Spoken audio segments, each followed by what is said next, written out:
Good evening, sir. Can you hear me? Yes, sir.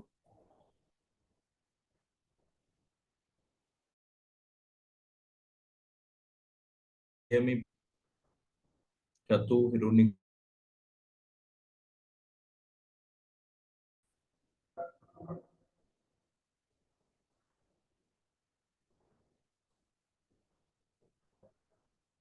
Can you all hear me?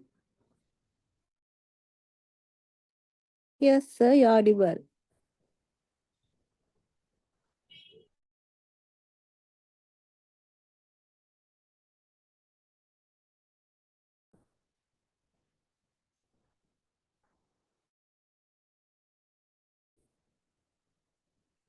The mic is.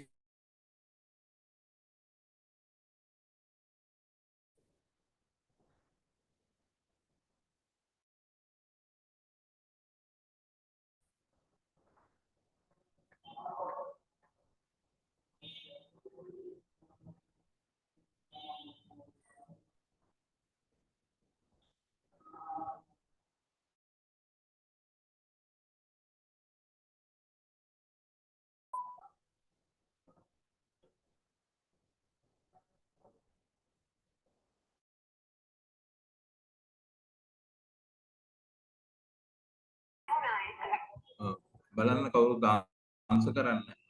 Can you see the?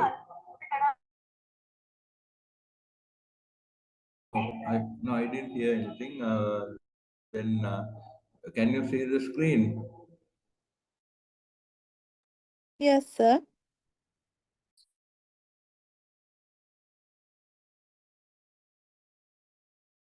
Start.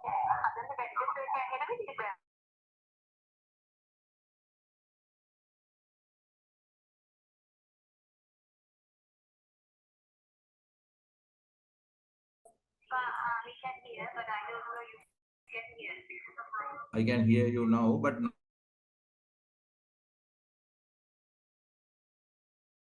phone I hear, but I don't hear you through the platform.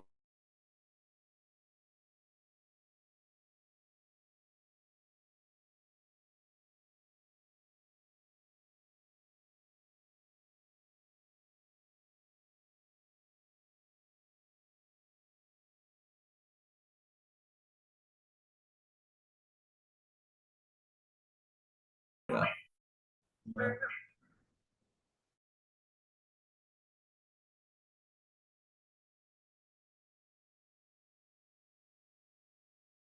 Because my mic is unmuted.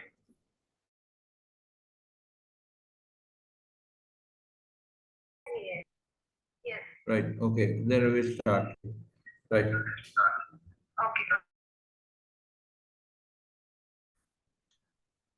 Right. Good evening, students.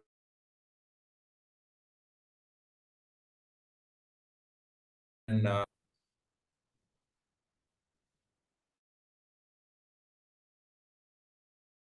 continue discussing some questions.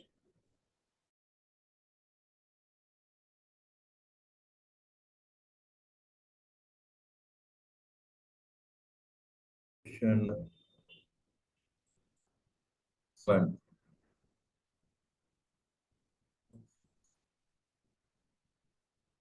Yeah, this we discussed, I remember, in order to be considered. Yes.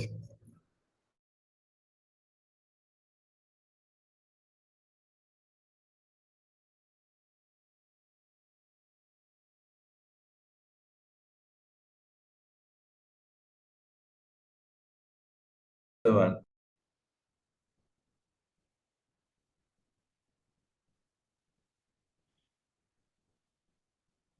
Yeah. In order to be considered inside information, the relevant info are price sensitive, data sensitive, and recently updated. Which is the correct answer? Which is the correct answer?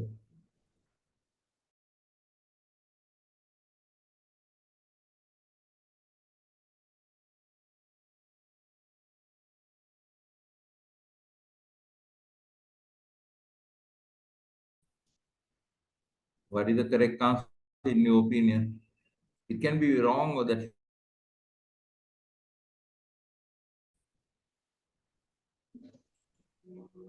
Answer B, no, sir.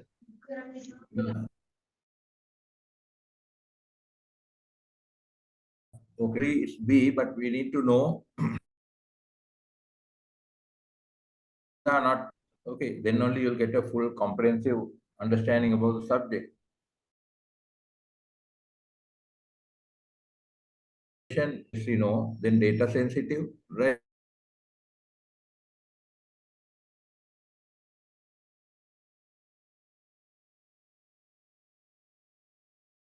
Right. So they're asking the to be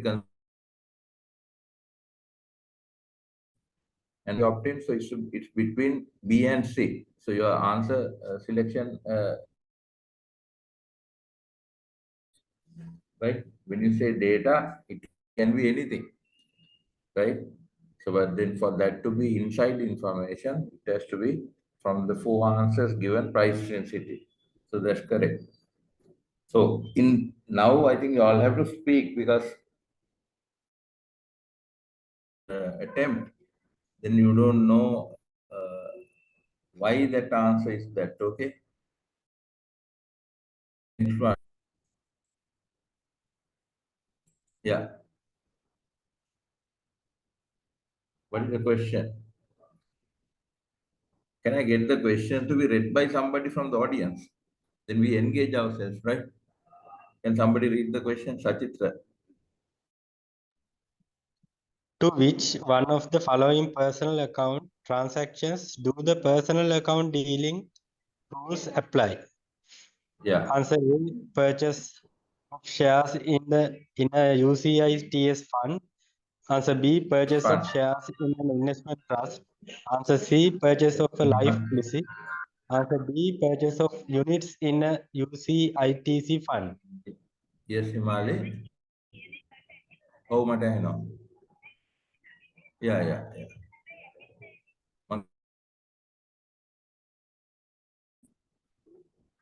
Yeah.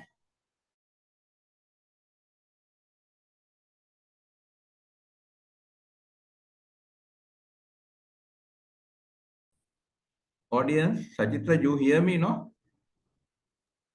Yes, I can hear, sir, but sometimes it's not here properly.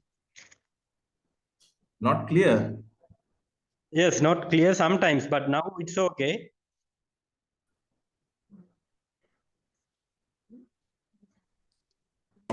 What did you say? I didn't get you. Pratap.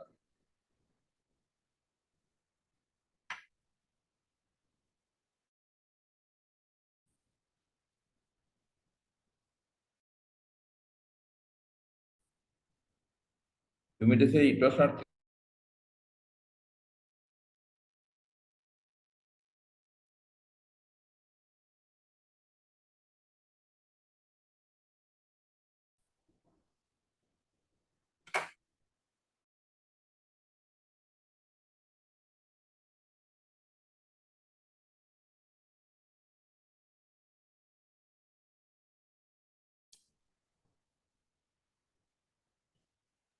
Sir, your voice is breaking.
Can you?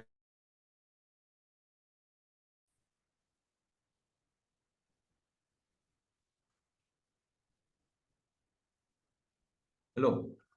Can you hear me, please?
Host has muted everyone here. From your side. Hey, Mama unmute karagatta, but then the students, they don't speak now. Now we can hear you, sir. Now we can hear you. Can you hear now, sir? I can hear through both Okay. devices, but none of them speak now. Please share the screen, sir.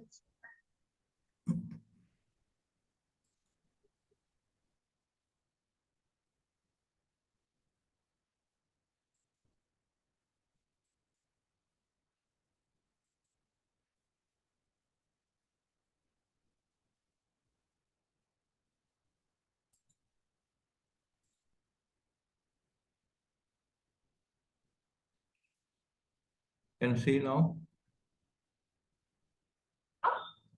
Can you all see now? Not yet, sir. We can't see. We can the screens.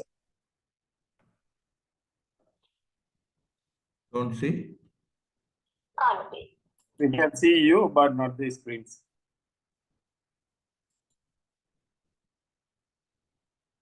Can you share through Zoom? I think you share through normal screen, right?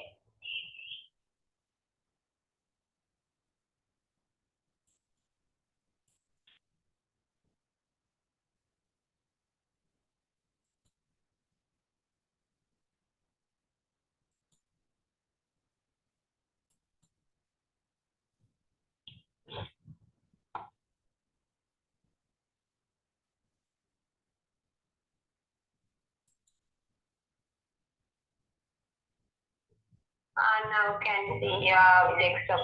Okay.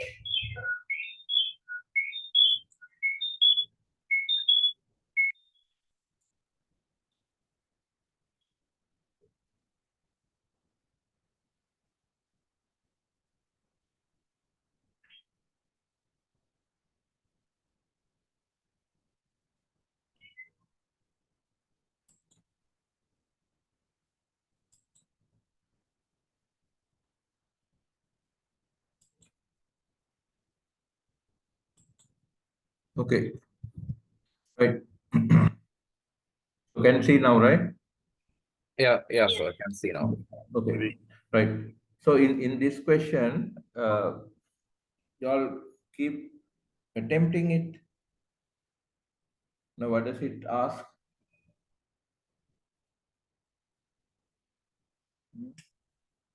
What is it saying?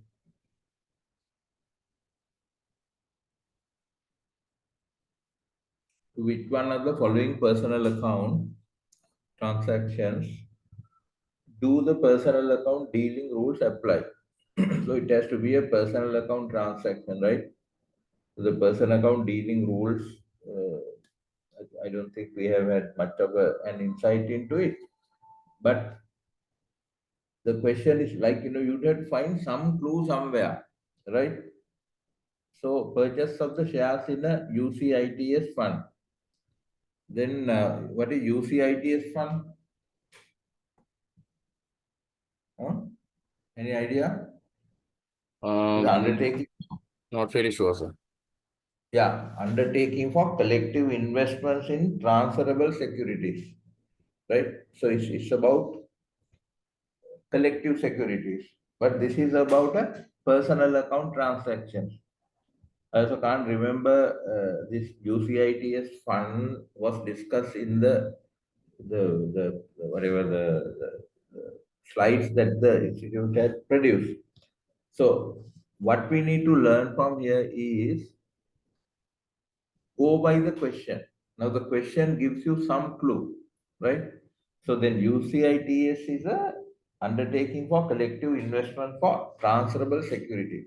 So it's not any personal account transaction, right? Okay. So then the next answer is purchase of shares in an investment trust. Okay. So somebody is buying shares in an investment trust, like a unit trust. Then purchase of a life policy, right? So life policy is not a it's an insurance one, right? So it's nothing to do with the securities. D is purchase of units in a UCITS fund. So UCITS is a collective thing, right? It's not a nothing to do with personal account dealing rules and nothing to do with personal account transactions. So the learning from this is whatever the question you get, you need to go through that and do the elimination process. Elimination process is one. Otherwise, you need to know the answer to the point. So you can use a combination of both, but here, given the circumstances, answer is B, purchase of shares in an investment trust. Okay. So these are learnings, right? So the training you get is the type of MCQs that you probably would get in your examination. So with this type of exercises, what you would gain is how to attempt different types of questions with different backgrounds, different ways of modes of presentation, with different types of elimination processes required. Clear? So you go to the next one. An ethical culture in a financial services firm. So what out of the four answers given describes it best? Can you all keep trying?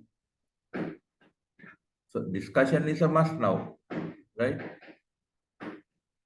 We need to know how to select the right answer. How about answer 1A? Answer A is imposed by the senior management of a firm, right? So through your learnings, is ethical culture imposed by the senior management of a firm? No, no, sir. It's applicable Senior to management may be one part of it, right? So it's not necessarily imposed by the senior management of the firm. The senior management can be part of it, correct? So it's a continuous process built over time. Then C I is think affects I both think the, he is the answer. yeah, you think B is the answer. So let's go through the rest of the answers also to see whether you are making a very kind of a sensible judgment. C is affects those insignificant functions only. Is that right? No, sir. It No, sir. affects the whole organization. Has no real impact on the performance of the firm. The rest are wrong. So then, obviously, answer has to be B. Correct? Agreed? Yes, yes, sir. Agreed. Yeah. Right. So, actually, in this exercise, what you need to gain is different ways of looking at question and arriving at the right answer. So different exercise, the question will require you to have different approaches. So that's the training you are getting. Okay. That is what you need to develop, because then only you will be able to answer the question. So question number 9. What does it say?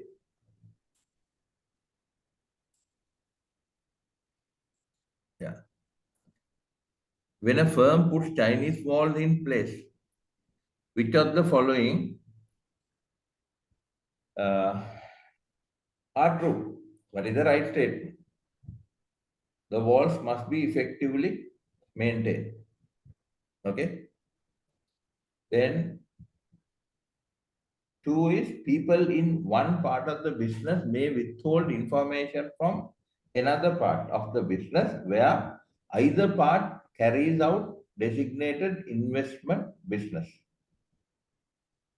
3, adequate monitoring of the effectiveness of the wall would be necessary. 4, the operation of an effective Chinese wall does not constitute market abuse. Right. So now they have given 4 answers, and the question is, out of that they are saying whether the first one is right or which is not, which of the following are true, right? So there can be one answer which is true, there can be couple of answers, there can be all answers, there can be all answers untrue. So you need to know what it is, right? So then what are the answers given? 1 only, 1 and 3, 1, 2 and 3, 1, 2, 3 and 4. So what is the correct answer? So I think the What is the third correct one, answer C is the correct answer? one. I think. Answer C must be the correct one. Answer C. C, 1, 2 and 3. So let's say 1. Walls must be effectively maintained. So that's correct. What is 2? People in one part of the business,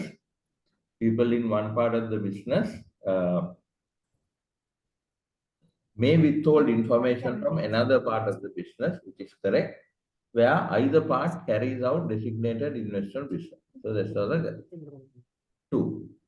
Then your answer is C, that is, then what is 3? 3 is adequate monitoring of the effectiveness of the wall would be necessary. Right? Okay. What is the 4th answer then? Operation of an effective Chinese wall does not constitute market abuse. Is it true or wrong? False. It's false, sir. Why? Because I believe there will be market abuse happening if the Chinese wall fails and if the information withholding doesn't happen as effectively as it's supposed to be, then there could be situations where insider information is used to conduct market abuse. So correct. Sir, So what sir, does this answer say? Operation of an effective Chinese wall does not the, constitute market abuse. So it sir, is not market abuse. So that the answer, the option 4 says it does not constitute market abuse. So is it right or wrong? Why do you say it constitutes market abuse?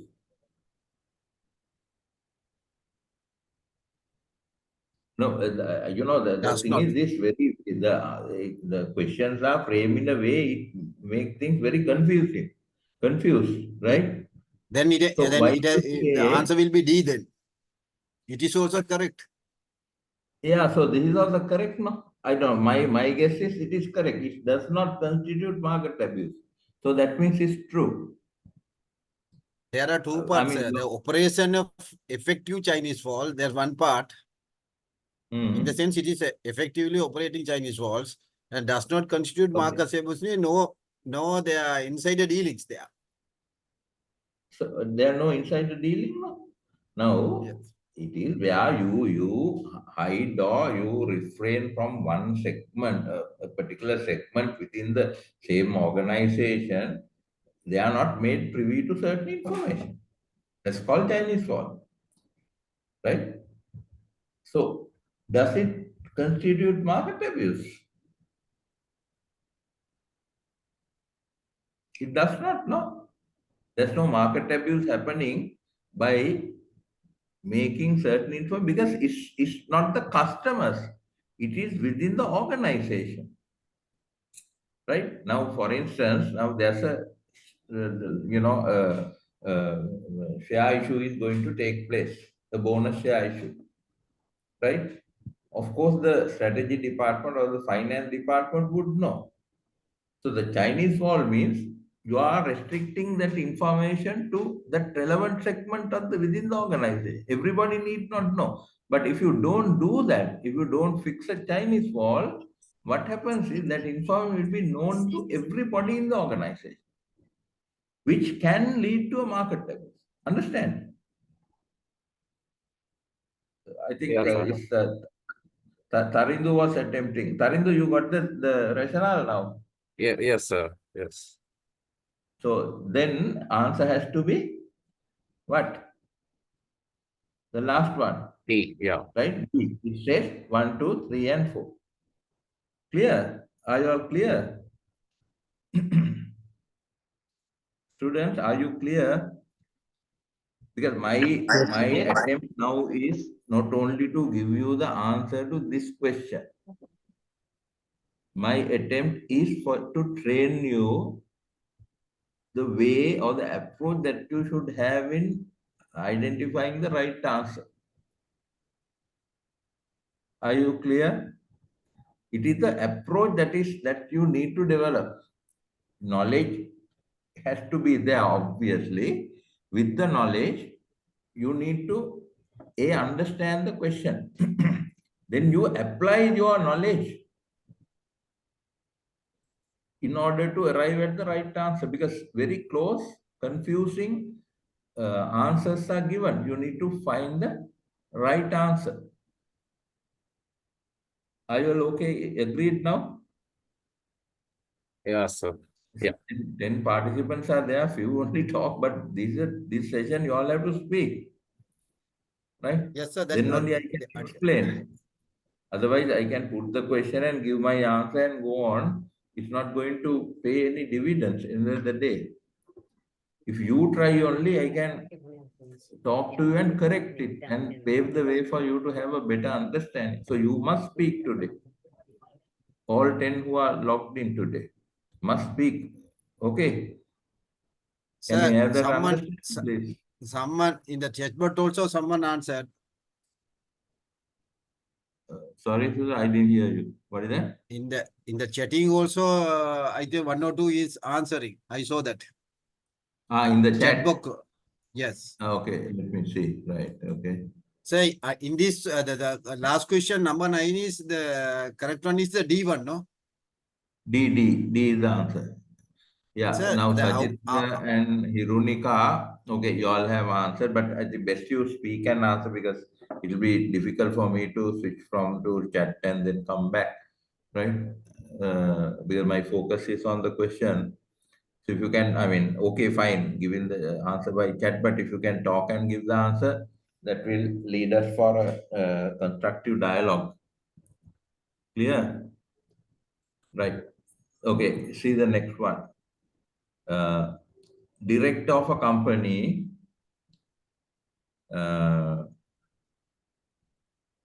director of a company has recently informed a friend about a pending takeover of the company, telling them that since this information is not public, they can make a quick profit by buying the company shares.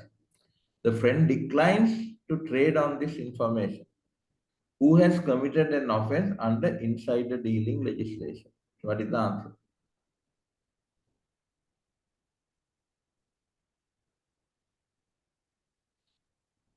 Question is a bit lengthy, right?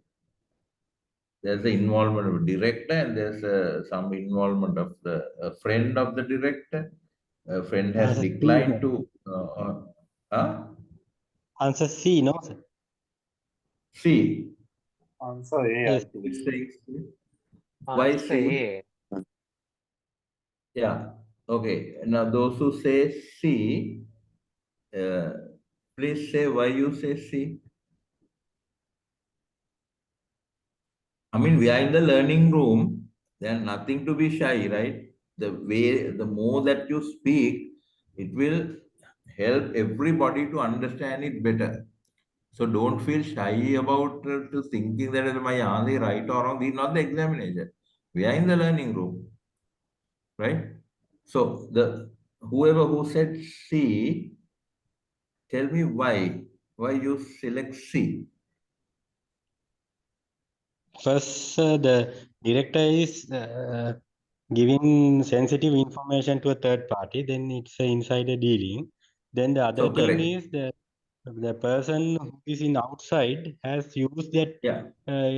that sensitive information and then he pushed to buy the shares. Then he is also involving in that case. Then if I say about the practical scenario in our perpetual treasuries case also, then Yeah. actually the perpetual treasury owners and the relevant bank also suspicious for insider dealing. No?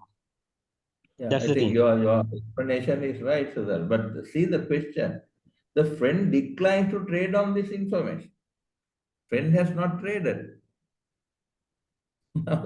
Right? Friend has not traded. So can he be found guilty for insider dealing? Yes, yes, sir. Yeah. Now, what are the learnings here? Every word in a question is important, right? So I'm not blaming you. Your attempt is right. Welcome. Then only I can make use of it to educate others, plus you, right? The importance of reading the question. We are in the learning room. I'm repeating. No need to be shy, right?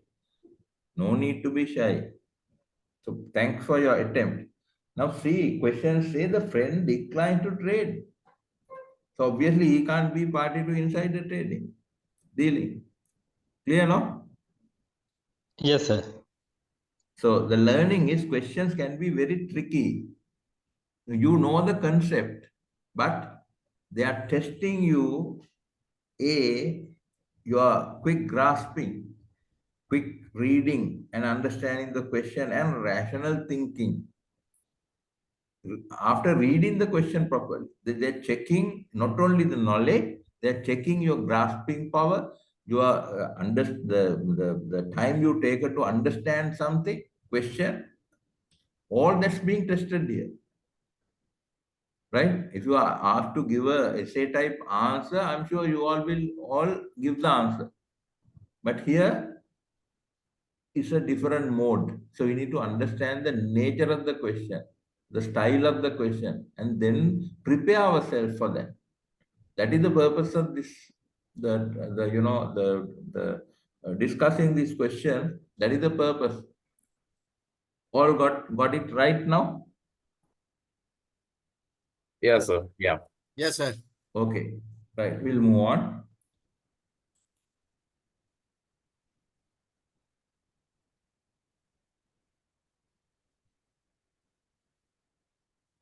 So, what is the answer Right. finally you told, sir? What is the answer finally you told for that? The answer is the direct only, no? That there were four answers, no?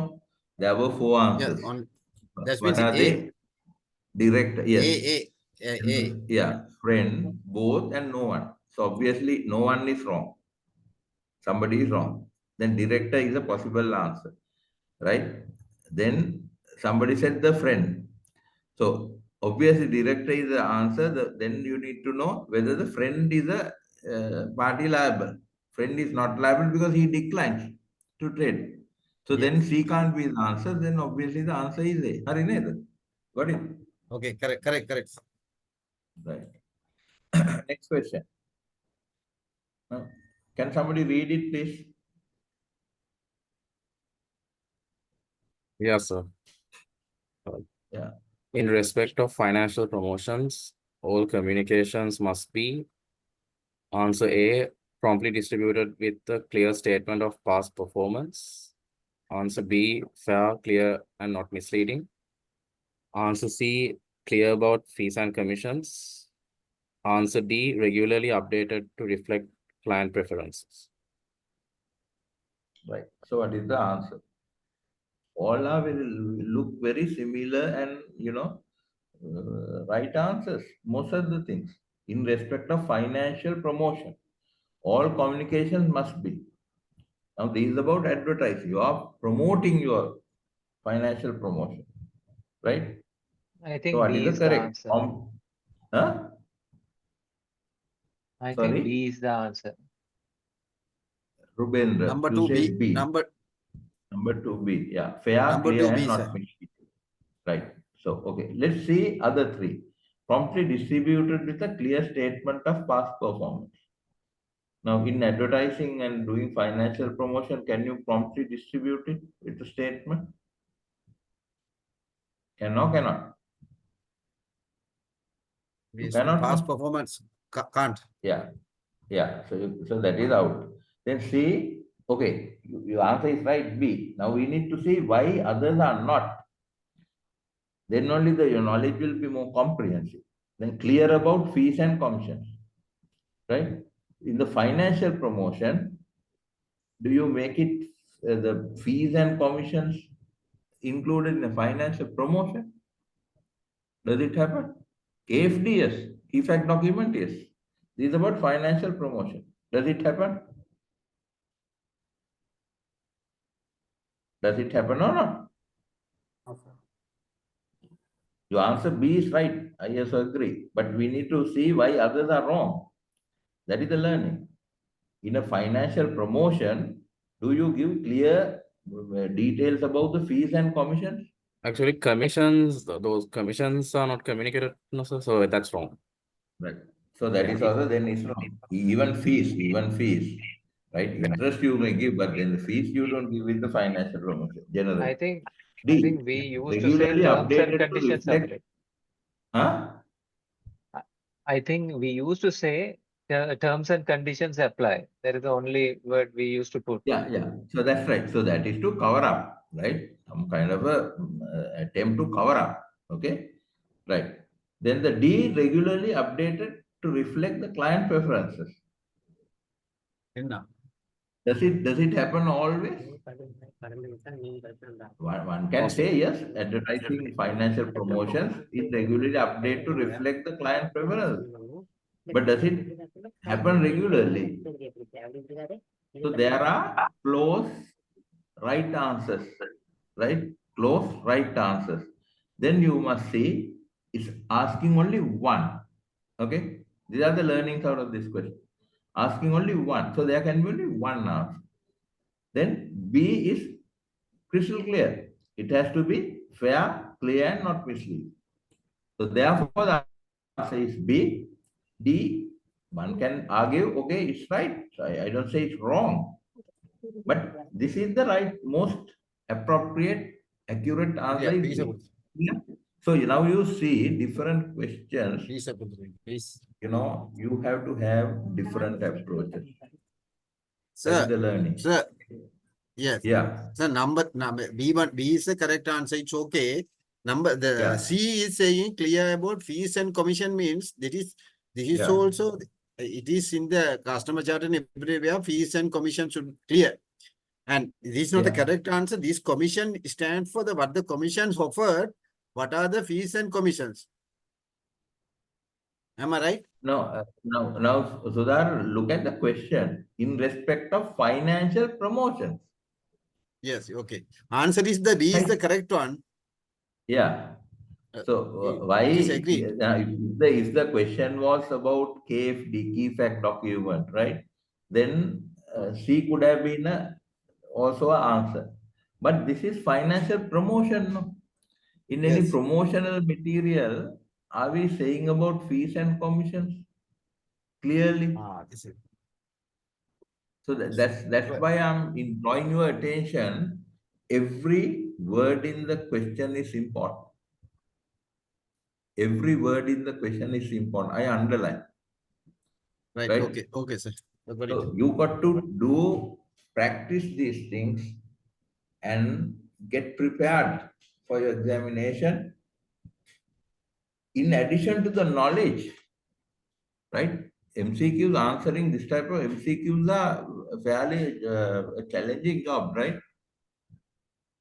So I agree that you have the knowledge to do a essay type answer. There are pros and cons, right? But here, the testing mode is different. Please need to very clearly understand it. Okay. Hope you are getting a flavor now. Okay. That's important. Hope everybody is clear up to this point. Yeah, yes, sir. Right. Clear, sir. Next question. Next question. What must a firm carrying on designated investment business do when there are conflict of interest? Let me read it again. What must a firm carrying on designated investment business do when there are conflict of interest? Okay. What are the answers? What are the answers? Establish Chinese walls that are effective and adequately monitored. B.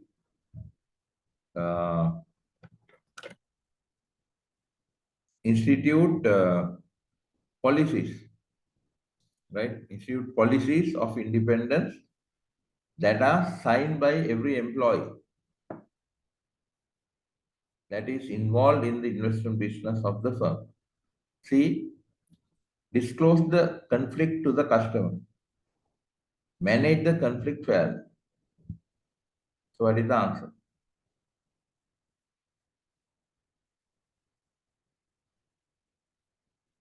Question is, what should a designated invest business do when there is conflict of interest? That is the question. That's the question, right? It's about a business or entity that's involved in investment business. How should they react when there's conflict of interest? That is the question. So A, establish a Chinese wall that are effective and adequately monitored. Can that be right? Answer D, no, sir. Yeah, I also think answer is D. So while saying answer is D, you need to look at the other answers and see why you are eliminating. Now there's conflict of interest, how to manage? That is the question they are asking in simple terms. So establishing Chinese walls means it is within, right? It's within.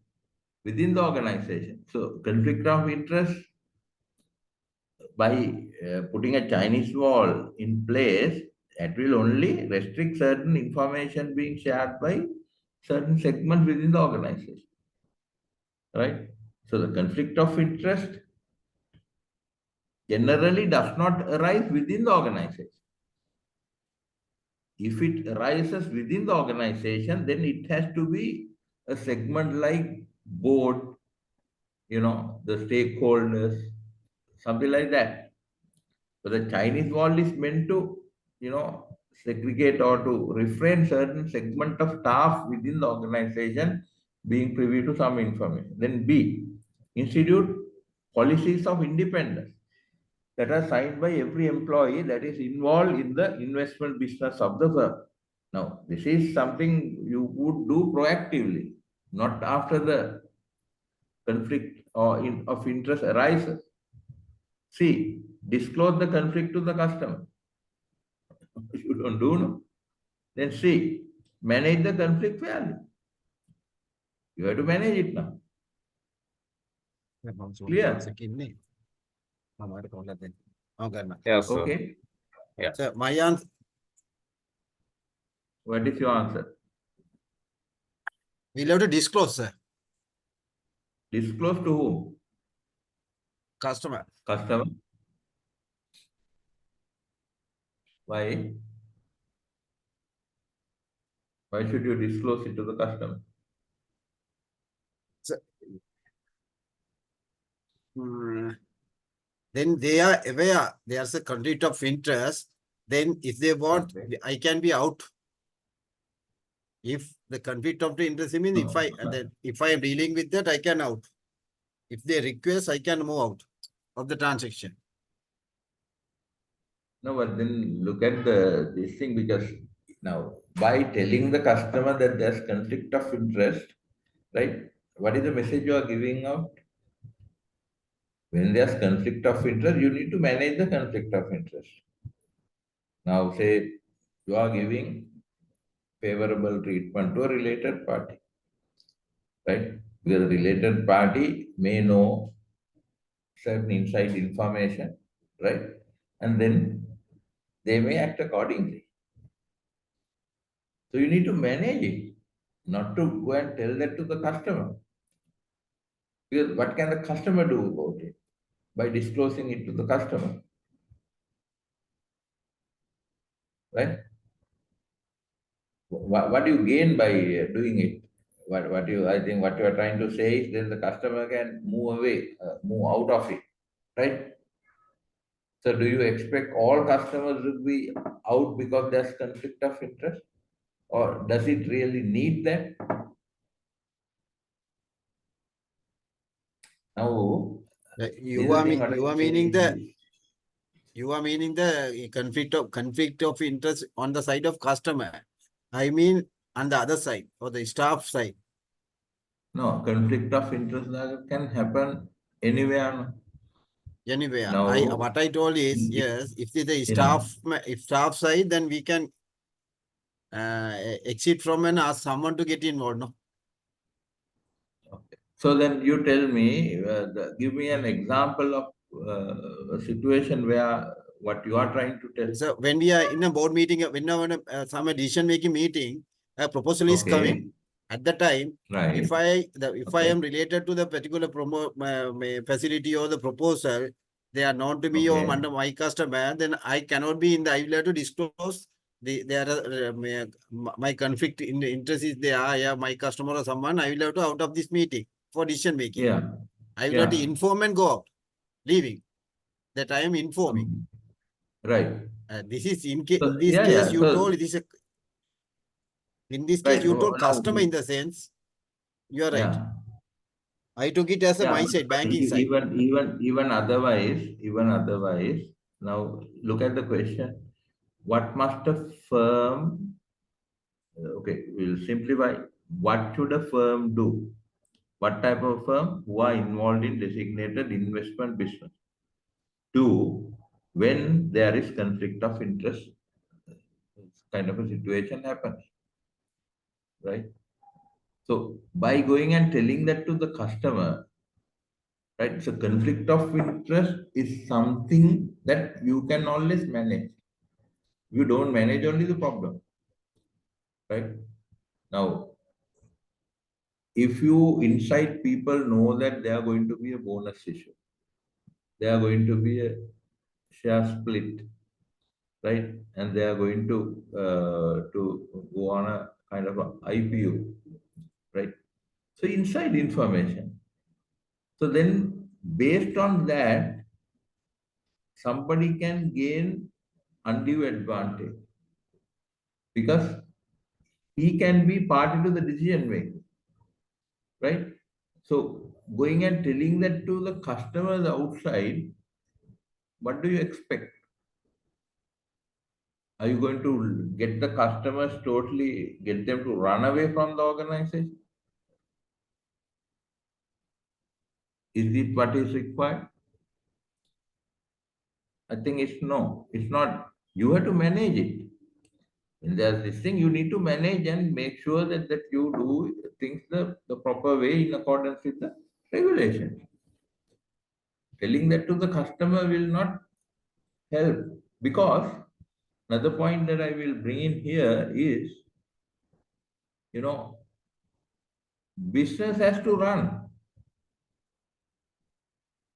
You know, in the guise of compliance, if you are going to kill business, then end of the day, there won't be organization to do compliance. Business need to continue. The compliance has to be complementary and supplementary to do business. Just because the conflict of interest related incident occurs doesn't mean that you got to go and tell that to the customer and sort of disrupt the whole thing. No need. But if there's a situation like, okay, data leakage, then cyber security threatening, then you have to issue because then you need to tell the public that there's some problem like this. So tighten your belts now. And correct. Understand? Okay, sir. Okay. Because if it is going totally out of your control, then you may say, but as long as you can manage it, you should not be going and disrupting the business. Clear? Yes, sir. Okay, sir. Good. Okay, sir. Good. Right? So, you know, one can argue differently, but the point is we need to see what's the best answer that we can select out of the four given. If it's a kind of a debate or some kind of a brainstorming, yes, you may say. But here the mode is different also that. Hope you got what I'm trying to tell you. Yes, correct. Correct. Got it. Right. So next question. What does he say? If a broker-dealer agent receives a written complaint from a customer that the agent believes is completely without merit, the agent should, what are the answers? Attempt to resolve the complaint with the customer. Promptly notify and send a copy to SEC. Promptly notify and send a copy to the state administrator. D. Send the written complaint to the principal of the firm that is supervising the agent. Now, read the question, then read the answers. Answers will help you to understand the question better. Right? That's the training I'm giving you. Now, immediately reading the question, I was also not very sure. I'm also reading for the first time. Okay? Now, but when you read the answers, that throws more light on the question. Now read the question again, right? If a broker dealer agent, dealer agent receives a written complaint from a customer that the agent believes is completely without merit, then what does the agent should do? What does the agent should do?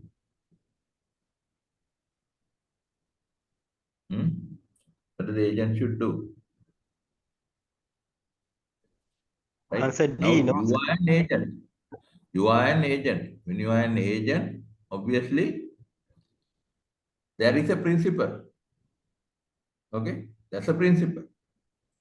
Agent principle. So you are acting on behalf of the principal, right? So these are the concepts that we have learned. And you need to bring this knowledge into it, right? Uh, attempts to resolve the complaint with the customer, right? Answer B is promptly notify and send a copy to SEC. Out. That is out.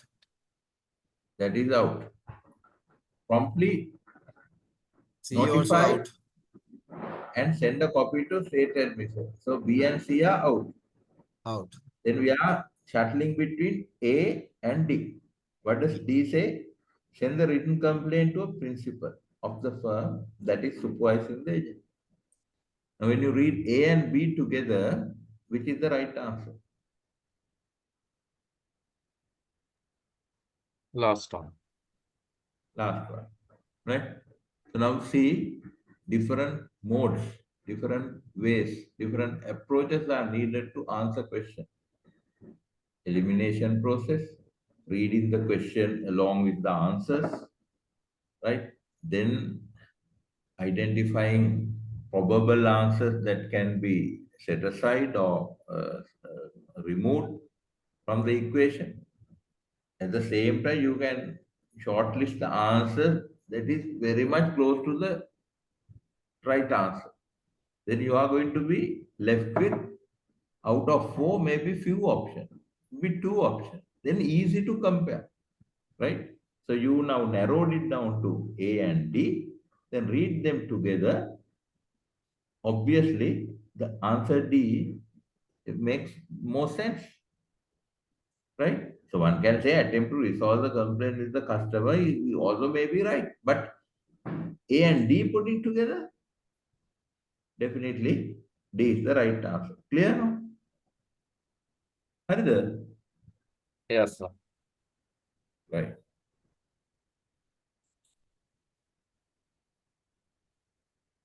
Question number 40. What's the question? Can somebody read it?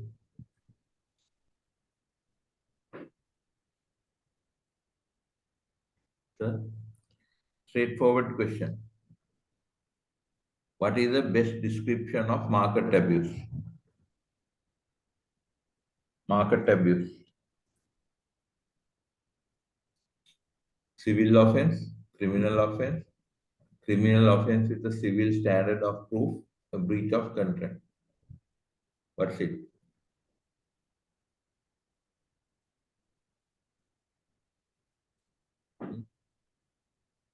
It may not be that straightforward also, though I said straightforward. You need to know what is civil offense, what is criminal offense. Right? What is civil offense? Civil offense is not a criminal. You cannot be sent to jail. Criminal offense, you can be sent to jail. And you can be punished with capital punishment, that is imprisonment or capital punishment, death. Right? Then market abuse. Is it an offense where you can be sent to jail? Insider dealing? Yes. That is Raj criminal. Yes. Rajaratnam. That is criminal. The famous Raj Rajaratnam case. Right? Okay. Criminal offense with a civil standard of proof. What does it mean? Obviously, it's not a criminal offense then, right? If it's criminal offense, then maybe answer B is also right. Breach of contract. Breach of contract. What is a contract? Market Contract, there has to be two parties where there's a legal binding, right? Rights and obligation. So market abuse, is there market abuse? I mean, a criminal factor in the market abuse? I think there are legal consequences, right, sir? Huh? There are legal consequences, right? Legal consequences or what? In what? Market abuse? So let me Yeah. see. Can somebody browse and see? Market abuse.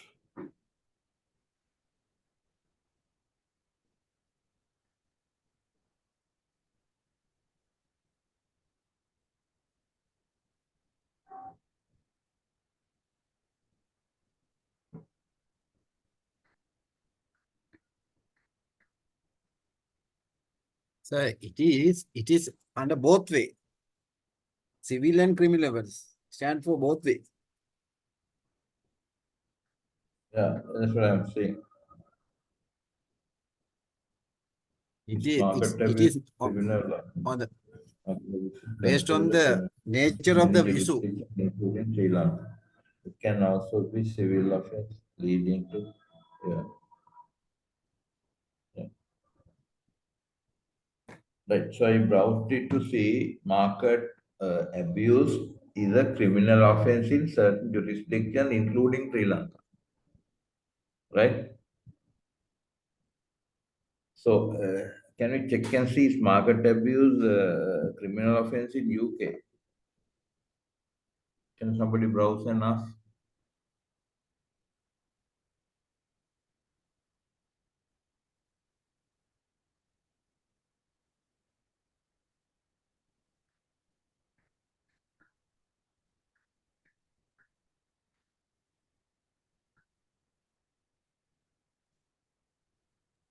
Yes, sir. It's a criminal offense, right? Criminal offense. So answer has to be B then, no? It's a criminal Yeah. offense. Yeah. What is the best description of market? Best description. Okay, it's a criminal offense. That is correct. Definitely not civil offense. Criminal offense is a civil standard of proof. Breach of contract. Best description, right? So either it's criminal offense or criminal offense is a civil standard of proof. I know what do they mean by Yes. civil standard of proof. It stands for the without going to the courts. Huh? In the civil standard of means there are legal background or legal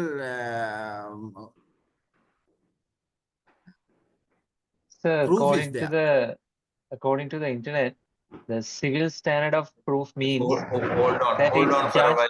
Some noise outside, some dance or something. Hold on. The lighting crackers. Yeah, now go on, please.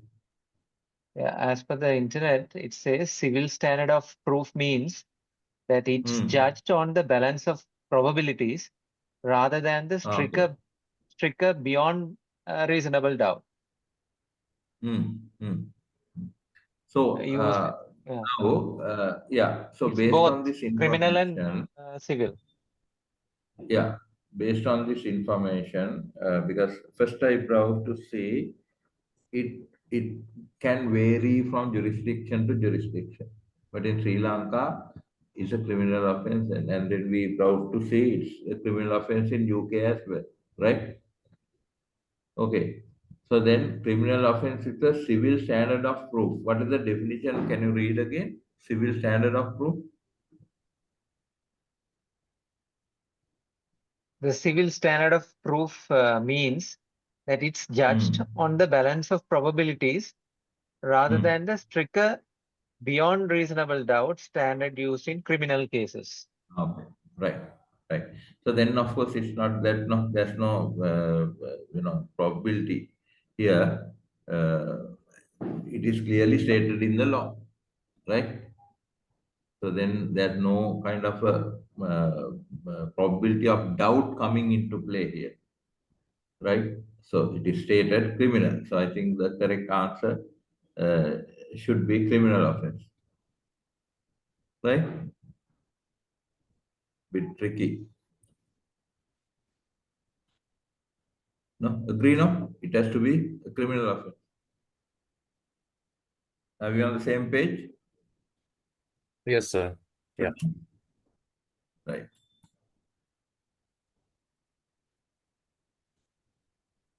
When the directors of a listed company have price sensitive information to disclose to the market, which of the following must the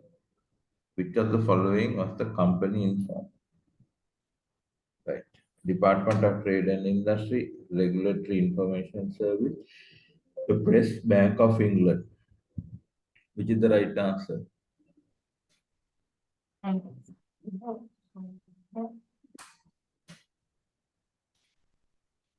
the right answer? Give me a second, think about it a little bit. Give me a minute.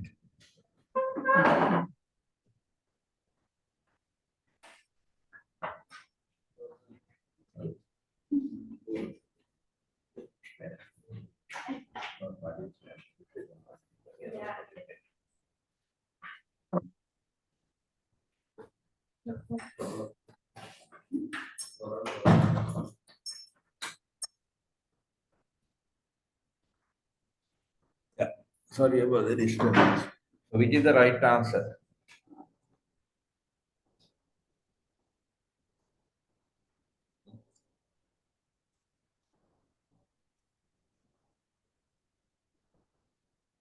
Is the right answer? The company director has price sensitive information to disclose, right? So you need to disclose it to the public, right? To the market. Which of the following must be the company to inform? Department of Trade, Regulatory Information Service, the press, the Bank of England. Right? Answer The C, Bank no? of England is C, C, C. C. Answer C. Is it C? I think it's B. Okay. Regulatory Price information. sensitive information, you don't inform the press, no. It has to go to the, like in Sri Lanka, SCC, Security Exchange Commission. Right? Because they are regulating. Okay. So my belief is answer B is right. The Department of Trade and Industry has nothing to do with securities business, no. The most appropriate answer out of the four looks B to me. Bank of England, they are on a different mode, right? This is securities business. Then it has to be the regulatory information service, whoever the regulatory body. Right? The question says disclose to the market. Price sensitive information to disclose to the market. Yeah. That market means that they are dealing with the share market. Yeah. So then when you inform it to the SEC, right? They declare in the public domain. Right. Okay. Right? Got it. Okay. 1 minute. I mean,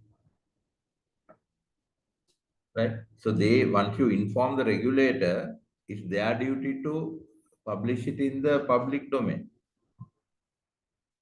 So out of the four answers, the right answer, look to me, is B. Okay. So, okay, we can definitely eliminate the Bank of England. So that's out. Then Department of Trade and Industry is out. Because more closer answer, the press, that is also out, right?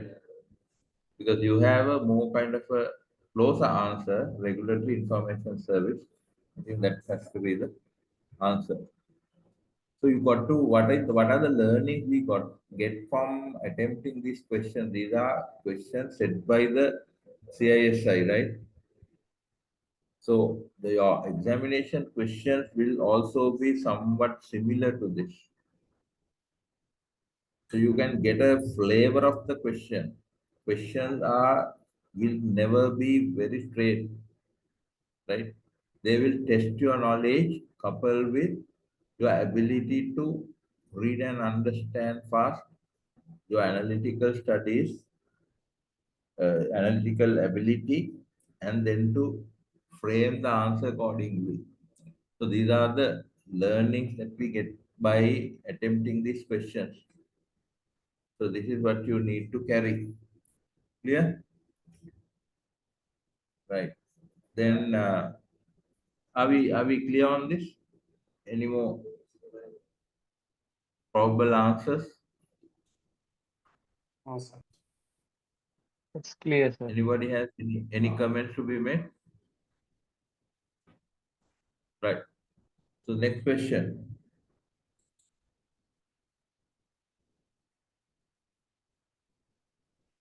Can somebody read it?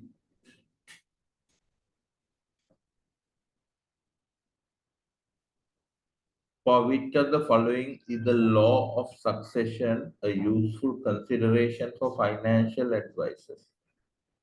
Right? For which of the following is the law of succession a useful consideration for financial advisors? So what we can see is question number 16 on the screen. Okay, sorry. Yeah.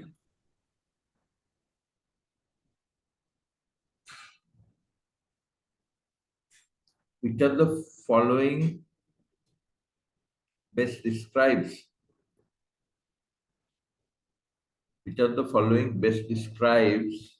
the purpose of FCA's push towards treating customers fairly? Right? What does it say? An agenda that led to the creation of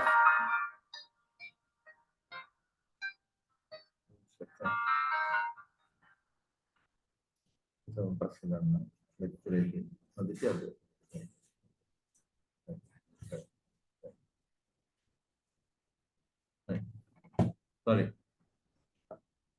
an agenda that led to the creation of a MIFID and has been replaced by the rules of this directive. B, an agenda that helps consumers achieve a fair deal in the retail market. C, a set of principles set down for all FCA regulated firms to follow. D, a set of principles providing guidance to firms conducting eligible counterparty business. What's the correct answer? Answer B. Answer B. B. So why the other answers are not applicable then?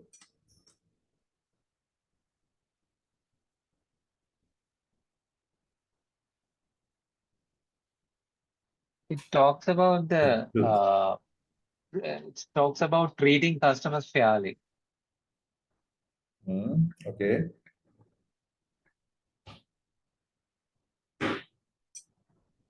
Others? Yes, I also think that B is the correct answer because it talks about consumers and the question is about treating customers fairly. So I think second one would be the most suitable.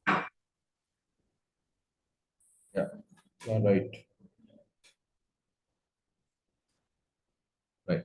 So I think I also agree. Second answer looks right.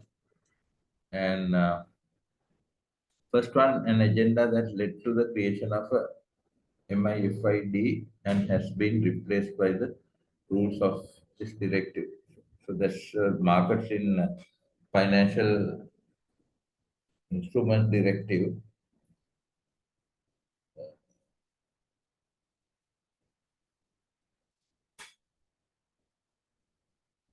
Purpose of FCS push towards treating customers fairly. Yeah. An agenda that helps consumers achieve a fair deal in the retail market. Yeah, I think that looks the answer to me as well. A set of principles set down for all FCA regulated firms to follow, and a set of principles providing guidance to firms conducting eligible counterparty business. Yeah, out of the four, B looks the right answer. Right. Let's move on to question number 17. What does that say?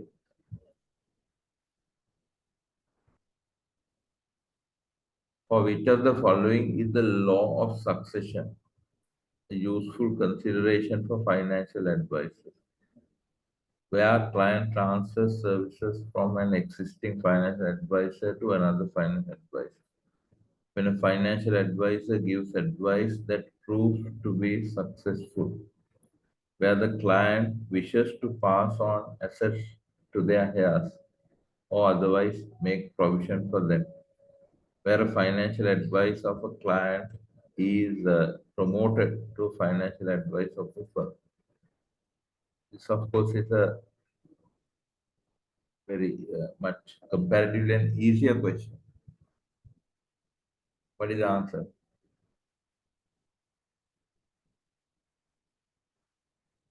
Answer is Law C, of I guess. succession. Yeah, answer is C for sure. Law of succession means how the ownership gets transferred from one person to another through, inheritance. That is law of succession. Who will own or have ownership, who will become the legal heirs, right? So then the first three or other client transfers service to existing finance, so then no kind of a legal heir coming in. B, where a financial advisor gives advice to prove advice that proves to be successful. There are no other parties there. C, where the client wishes to pass on the assets to their heirs, legal heirs. Very law of succession coming in, or otherwise make provision, otherwise, or make provision for such legal transfer. D, where the financial advisor of a client is promoted to a financial advisor of firm. So that's about the advisors, but this question revolves around how the assets get, the ownership get transferred from one party to another through the law of succession. Clear now?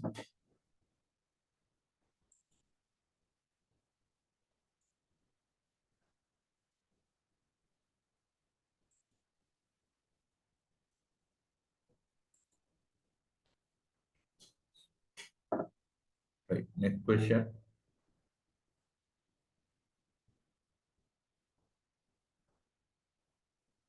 In order to assess suitability of for a retail client, firm must take into consideration all except which of the following, right? In order to assess suitability for a retail client, the considerations the firm needs to have, right?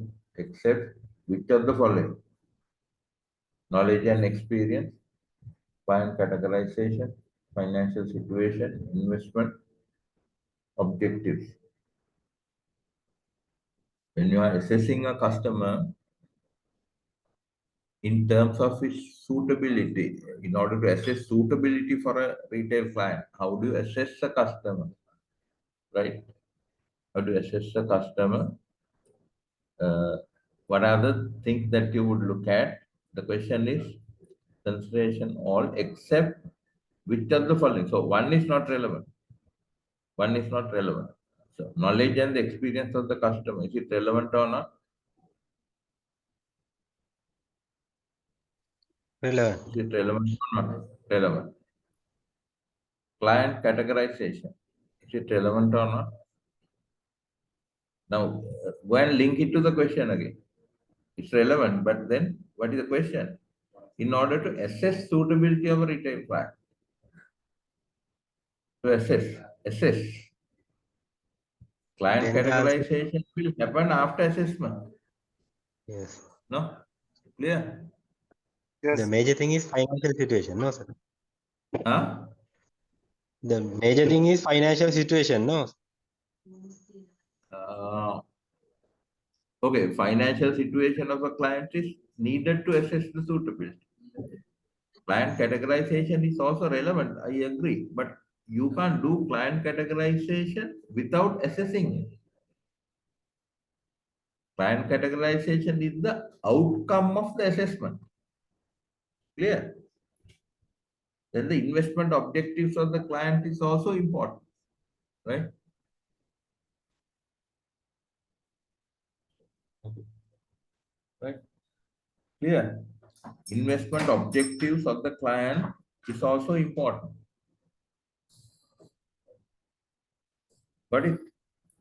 But client categorization happens after the assessment. It is the outcome of the assessment. Agreed? Any different views? Your guess may be good or bad as mine.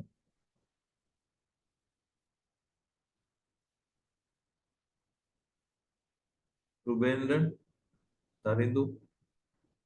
Sir, what about the A, knowledge and experience? So it's relevant now. It's knowledge and experience. Yeah. Now customers' knowledge about the industry. Now say just think about giving a loan to a customer, moving away from securities business. Sir, it is Isn't saying this retail. knowledge and experience in the business important for you to make your credit decision? Very straightforward. Here again, when you are assessing the suitability of a retail client, remember this is a your securities business. That's the main core here, right? So assessing the suitability of a client, how experienced he is in the trade, how knowledgeable he is into the game. These are all material information, no?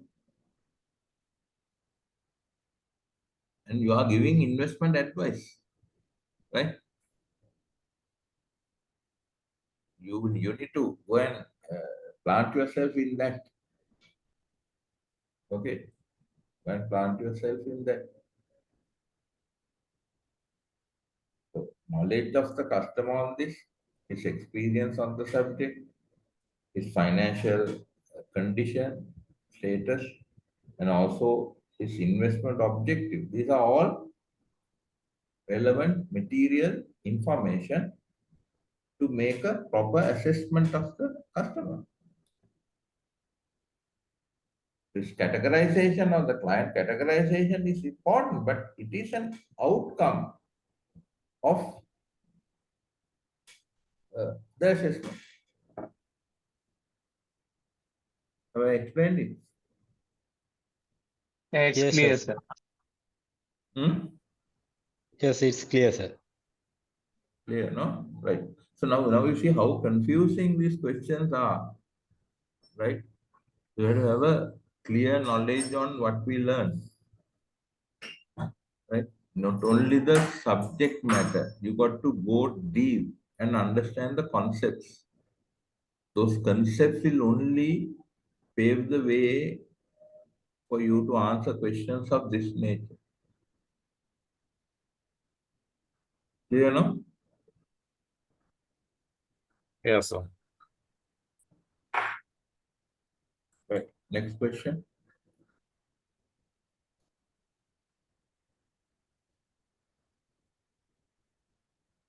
DVP is defined as which one of the following?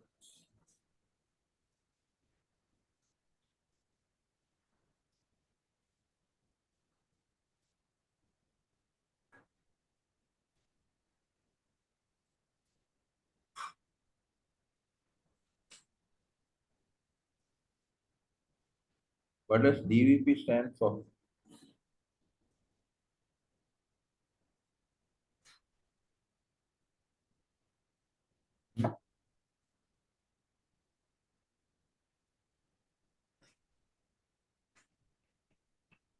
Last week you learned delivery versus permanent, no? DVP. Hmm? Last week we talk about this delivery versus permanent. Yeah, correct. What is it?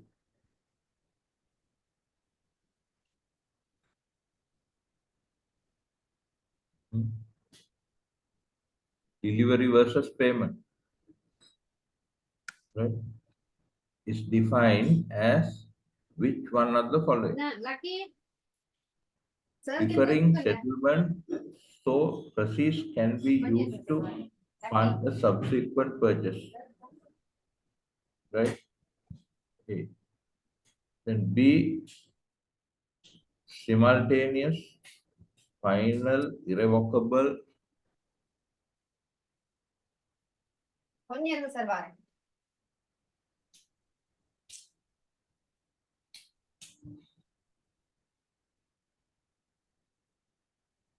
Simultaneous, final, irrevocable, and immediately available exchange of securities and cash on a continuous basis throughout the day.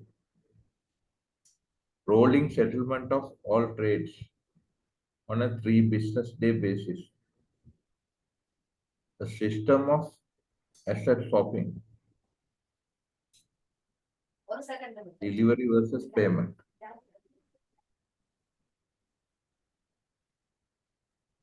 Differing settlement, so proceeds can be used to fund the subsequent purchase.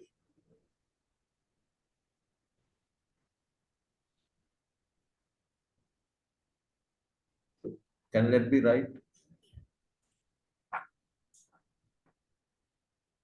Basically, you are trying to delay the settlement, Sir, right? C is Is it allowed? Huh? C is the correct. It's A settlement. is out, no? Right. Yes. So A is out, correct? Why? It is unethical and not allowed also. B, simultaneous, final, irrevocable, and immediately available exchange of securities and cash on a continuous basis throughout the day. Right. We go to C.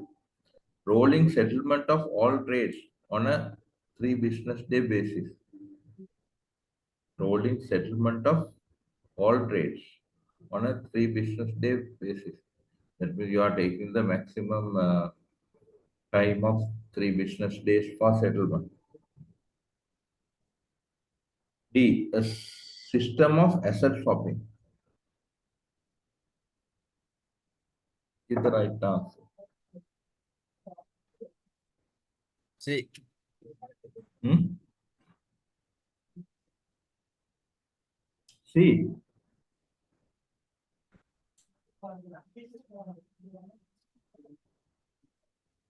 Is C the right answer? Rolling It can be settlement C. of all trades C. on a 3 business day basis. Yes, C. That is the question. DVP, delivery versus payment. I think it's B. Simultaneous final. I also feel B is the right answer. Right? Simultaneous, final, irrevocable, and immediately available exchange of securities and cash on a continuous basis throughout the day. Also, feel B is the right answer. So one can say rolling settlement of all trades on a 3 business day basis looks okay. I don't say it's wrong. But D is also out. D system of asset swapping, nothing like that. Either it's B or C.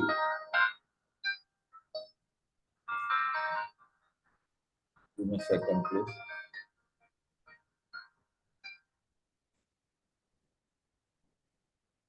So, so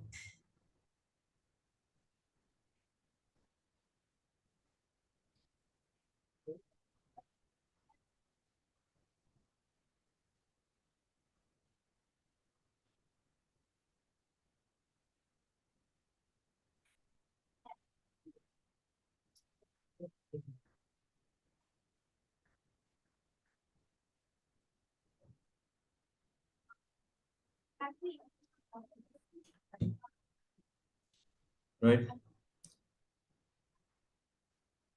So it is between B and C, right? B and C, then my guess is B is the right answer.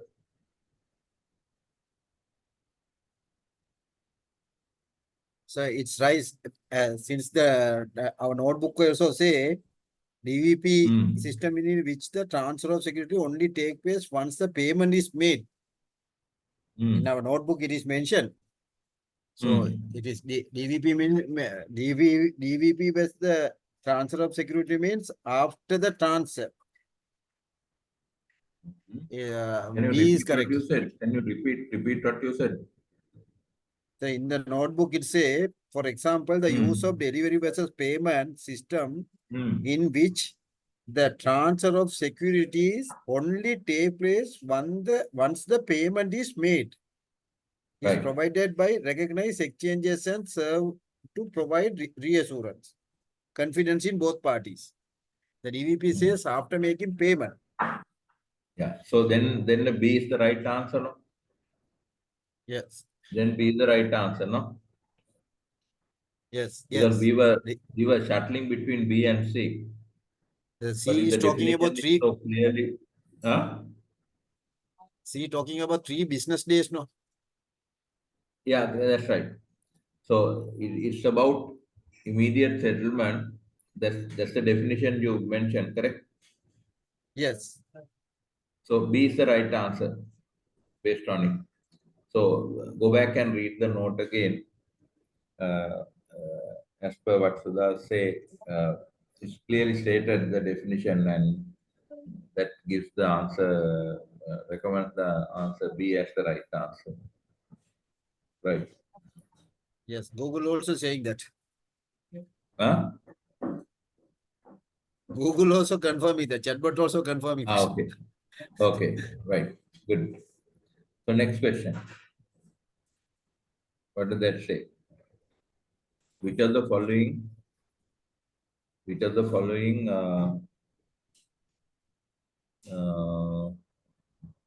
It's a firm least likely to use to avoid a conflict of interest in compliance with the rules.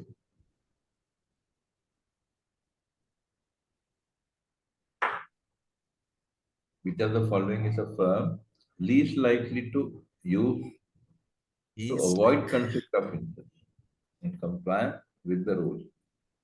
Establishment of internal rules of confidentiality. Right? Then relying on a skill, care and diligence of a firm.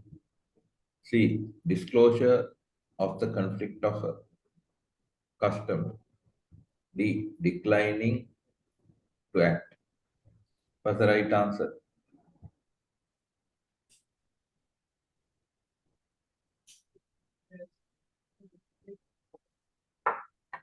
It's a least likely, no firm least. Yeah. Firm least likely to use to avoid. To avoid. Now see. To avoid. Avoid what? Avoid conflict of interest. That means you do things right. Got it?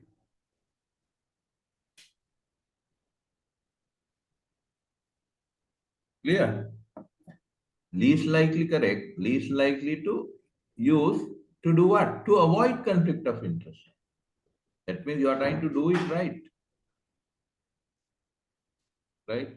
Then establish our internal rules and confidentiality. Maybe right?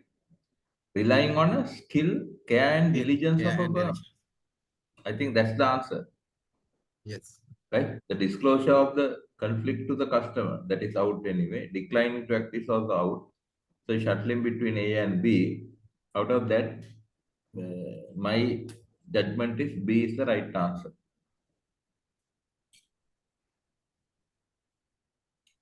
Agreed?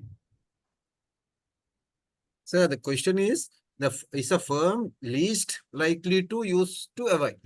The lowest, no?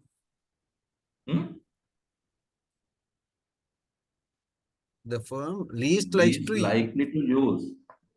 Used Right. to avoid. Least one word is there.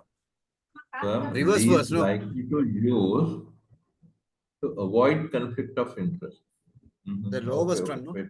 If you have a point. Least likely to avoid use to avoid conflict of interest.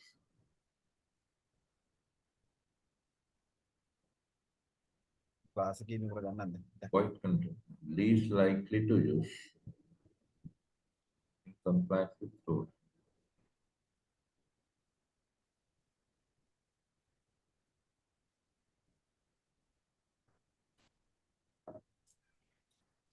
Yeah, I think you have a point. Even I was confused. Least likely to use to avoid conflict.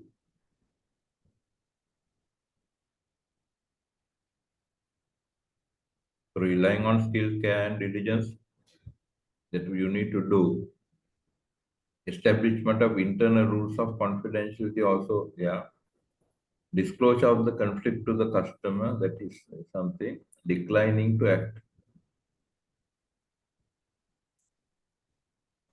In that sense, it is either C or D, no? Sir, decline to act is the last one. They normally decline to act. D. Declining to act. So if there is a conflict of interest, we have to decline to act, right? Yeah. Avoid conflict of interest in compliance. So then the first two are out, no? Now we actually, including myself, somebody pointed out that the points taken, even my understanding was different. So accordingly, with the new understanding, A and B are out, right? So it's between C and D, correct? Because it is in compliance with rules. The disclosure of the conflict to the customer.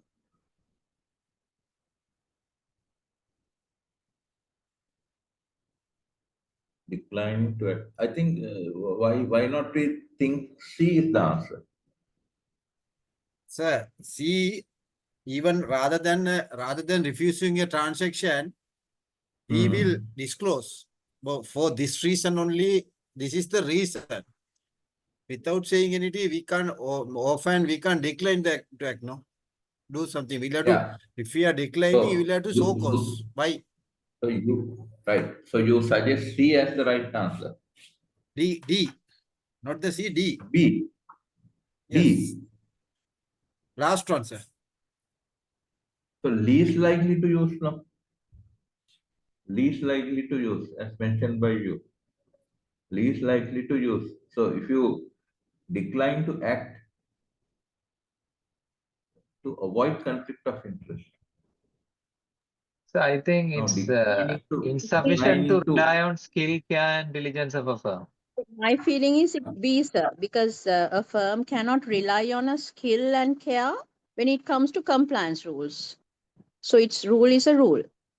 So relying on skill and diligence, I think B is wrong.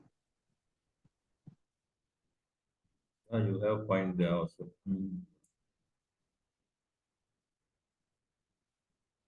Yeah. Used to avoid conflict of interest in compliance with the rules. Relying We'll on go to Academy of Finance. Skill, care and diligence of a firm. Relying on a skill, care and diligence of a firm. So who brings up this argument now? I feel that B. Repeat your argument. My argument is compliance rules are rules. So if a firm least likely to adhere should be somebody who is relying on skill, care, and diligence. Declining to act can happen if it is not complying. Then disclosure of conflict of interest also can happen in scenarios.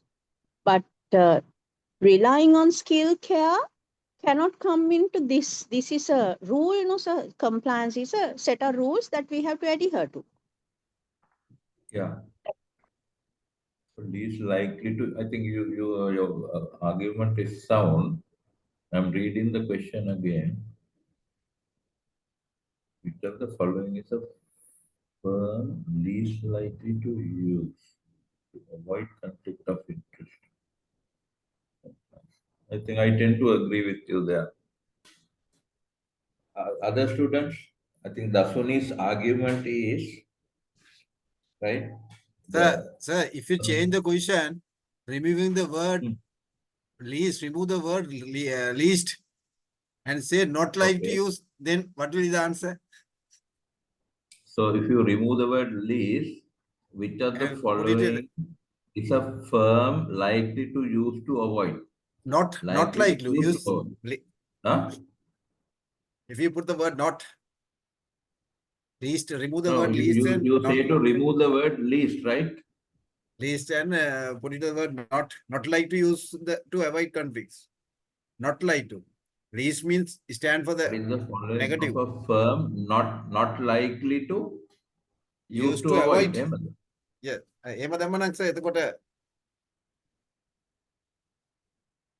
Yeah, then Abhi, okay, we'll come to that after discussing what this Dasun is telling.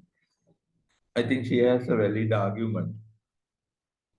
We'll take the question as it is, right? And then move on to, because I mean, these are all, I mean, it's relevant. We are, attempt is not to to find the answer to this question. This type of debate will enhance your way of thinking. That is what is required to, for passing and then understanding the subject. So these I don't know. discussions are, so I don't let's know go why. by as it is. Sudhar, let's go by as it is on this Dasuni's argument.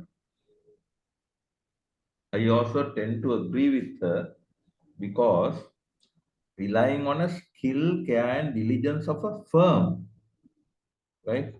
So the argument is compliance is all about a set of rules, right? External, internal. Those are clearly articulated, right? So then relying on the skill, care, and diligence of a firm will be very tricky. One can argue it the other way also, Dasuni. If the firm has skilled people, right, who is very good in their due diligence, right, means they would fall in line with the regulation. They are relying on it. On the other hand, if you argue with the other way around, Dasuni, okay, firm wants to do everything perfect, but if you don't have the right people, the right place at the right time, can you do this? But here they're talking about relying on people, right? Skill, care, diligence. So Yeah. can a Yeah. firm rely on people to comply with compliance, sir? So the question is, I'm also thinking very, you can argue it both ways. But first I thought I can take your word, but again I'm thinking, right, if there aren't any skilled people, if the firm is not having the compliance culture by, exercising due care and diligence, right, can that avoid conflict of interest? Or True. avoid a conflict of interest,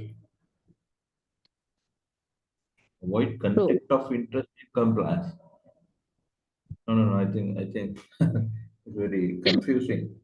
No, it is conflict of interest. Avoiding conflict of interest, not compliance. Avoid conflict of interest in compliance.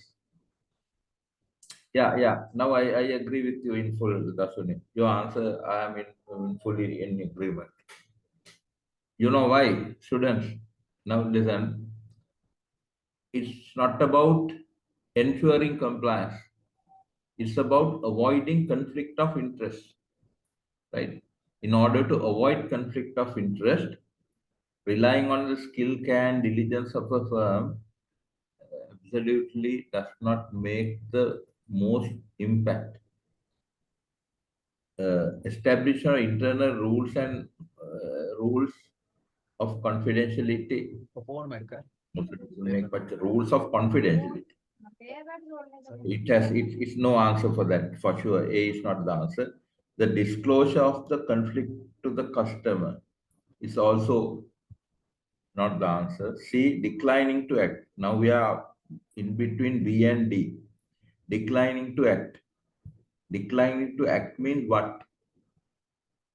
Declining to act which way?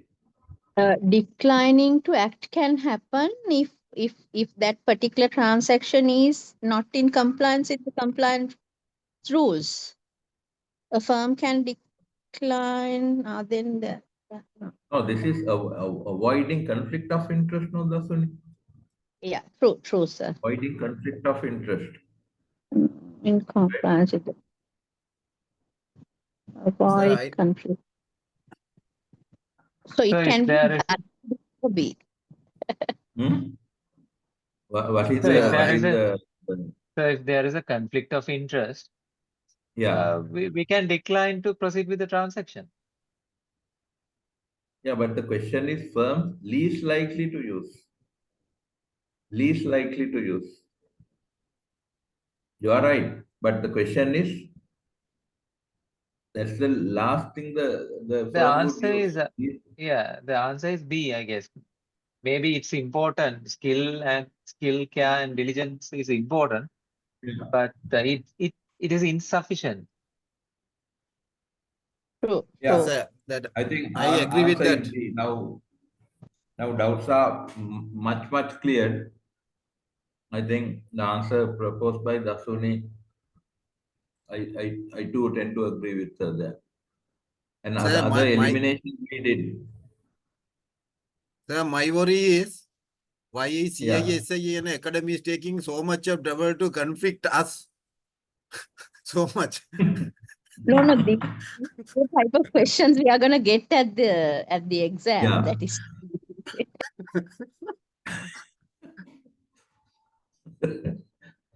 Anyway, no, actually the purpose of having this discussion, right? Your guesses and my guesses, I probably may not have have the best answer to give.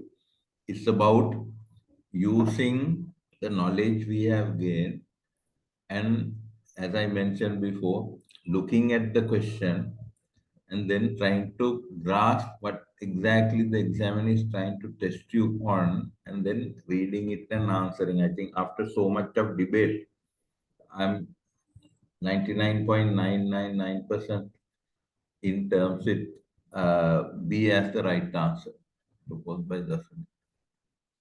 So this is where the training and this type of mental arguments or is necessary for you to get that training to answer, because I don't know how many minutes are given to answer a question. How many questions you get for in your MCQ test? What's the time rough allocation of time for a question? I guess 120 minutes, I think. 120 minutes means 2 hours to answer how many questions? 2 hours. So in the introduction day, it was told, but economy staff is there. They will tell. I think there are 100 questions. So I'm not sure whether I remember it right. 100 out of 70, we need to get around 101 and 70 a is half the hours. pass mark. Yeah, 70 is the pass mark. So you have to answer 100 questions. 70 is the pass mark. And you are given Yes. 120 minutes to answer 100 questions. Is that right? So that means you don't get even just a little more than a minute to answer. So Only 1 minute lot to of answer a question. yeah, a little more than a minute, because with the reading time it's about a minute. So you need to do a lot of practicing, because these questions are really confusing, right? Now we had about 10-15 minutes debate on this. No So this is repeating time at training, all. right? Hmm? No time to repeat reading. Right? No, correct. So for that, you need to do practicing. Now, for me also, I'm reading for the first time the question, right? So when you go through these type of questions, couple of times, then your thinking pattern gets aligned, right? Whatever the questions you get, subject matter would be the same, no? Right? So we need to keep practicing in order to get ourselves ready to for the examination, right? So okay, next one. Can you take a small break and come back after 10 minutes? Okay, Uh, sir. yes, sir. Okay. Just 5 minutes, huh? Okay, now it's 8:23. Can you start at 8:30? Yeah, sure, sir. Okay, Yeah, sir. we'll start at 8:30.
Okay, let's start.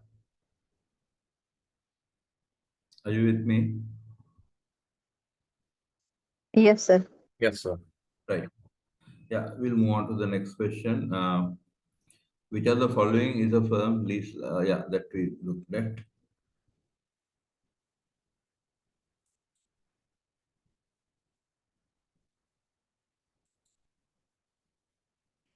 Yeah, please, somebody read the question, please.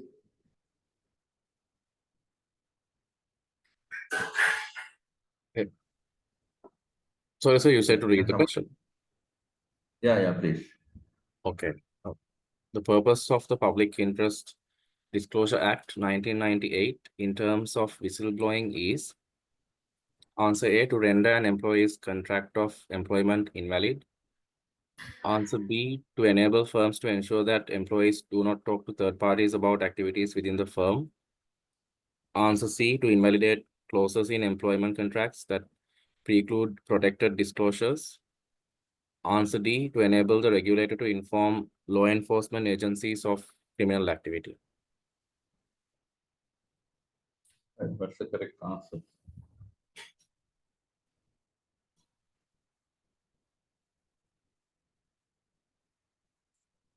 Correct answer. They are really testing the, the real essence of the learning. To render an employee's contract of employment invalid. So that's not the purpose, no? B, to enable firms to ensure. Anyway, you all try. I think so. Answer C, to invalidate clauses in employment contracts that preclude protected disclosures. I too tend to think like that. Just eliminate the other three answers since we are in a learning process. Answer B is correct, sir. Ne? D. B. Yeah. So Tarindu suggested answer C as correct. Then you are suggesting answer D as correct to enable the regulator to inform law enforcement agencies of criminal activity. Right. No, So answer let's B, sir. B. B. B for birdie. Bird. Bird. Okay, right. To enable firms to ensure that employees do not talk to third parties about activities within the firm. That cannot be because public interest and supersedes the interest of a firm. Yeah. Yes. So I too feel answer C is right as of now. Let's eliminate render an employee contract of employment invalid. So that is out now. That's not the purpose of whistleblower. Okay, you are eliminating A. All in agreement? Yes, sir. Yes, sir. Right. So we are now left with three options. B. To enable firms to ensure that employees do not talk to third parties about activities within the firm. So that is one proposed answer. Enable firm to ensure that the employees do not talk to third parties about activities within the firm. Okay. C. To invalidate clauses in employment contract that preclude protected disclosures. Right? So in the employment contract, there are certain clauses to preclude protected disclosures. I think C is the answer, sir. C is the answer. I too feel C is the answer. I too feel C is the answer. B The also invalidate the word is powerful there. invalidate clauses in employment contract. You know why? Because in the employment contract, there are certain clauses that preclude protected disclosures. Right? So you are invalidating it. Yes. When D is enable the regulator to inform, of course, that's not the case. No, you are not doing whistleblowing for the regulator to go to law enforcement agencies. So A and D are out. B and C. Right? So out of the two, I too feel answer C is the appropriate most.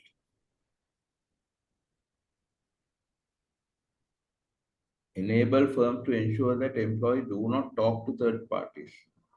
Now, No, if about a firm activities, is engaged in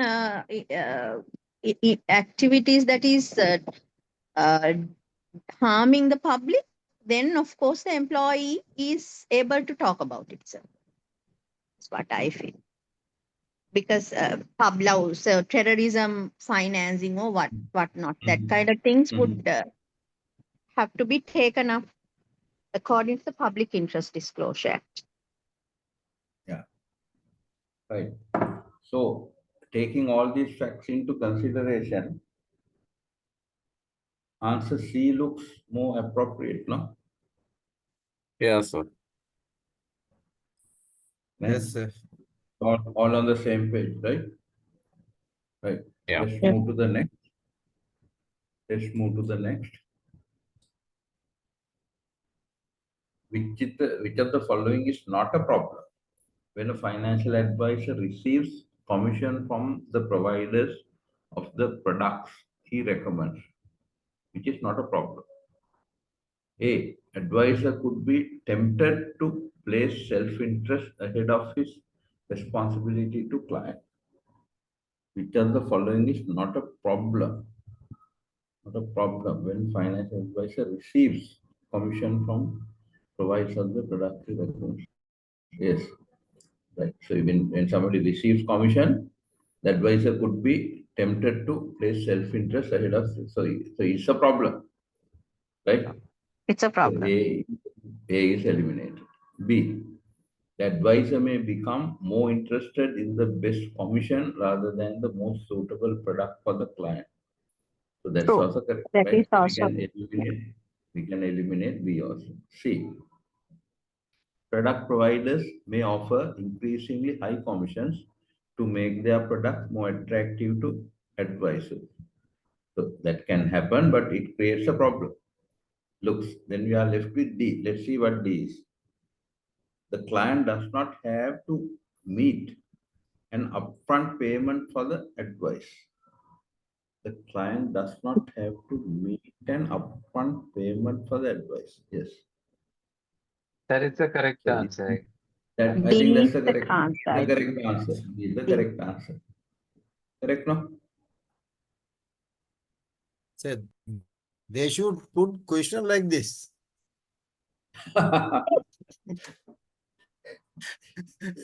Hope for the best, no?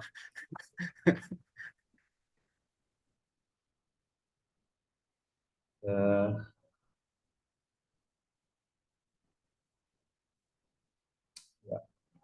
So next question.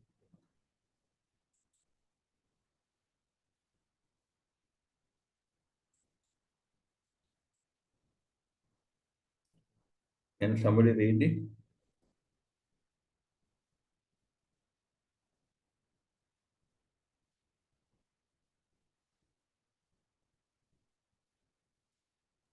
Why might the financial financial ombudsman reject reject an investor complaint?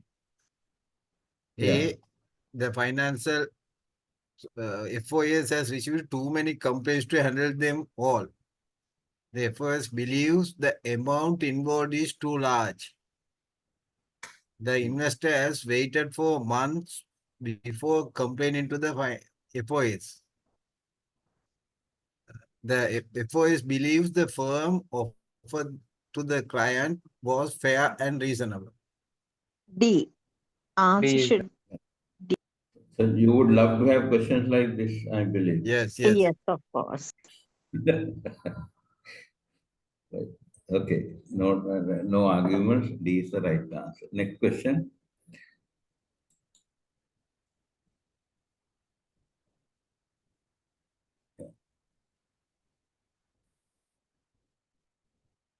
Which of the following is not true of the treating customers fairly regime implemented by the FCA? Right. Which of the following is not true? Not true on treating the customers fairly regime. Right. Which is not true. It is a principle-based regime. Right. Then once implemented, the firms have achieved their objectives. C, it insists that customers are provided with products that perform as the firm led them to believe. D, it looks to create a change in the behavior of the financial services.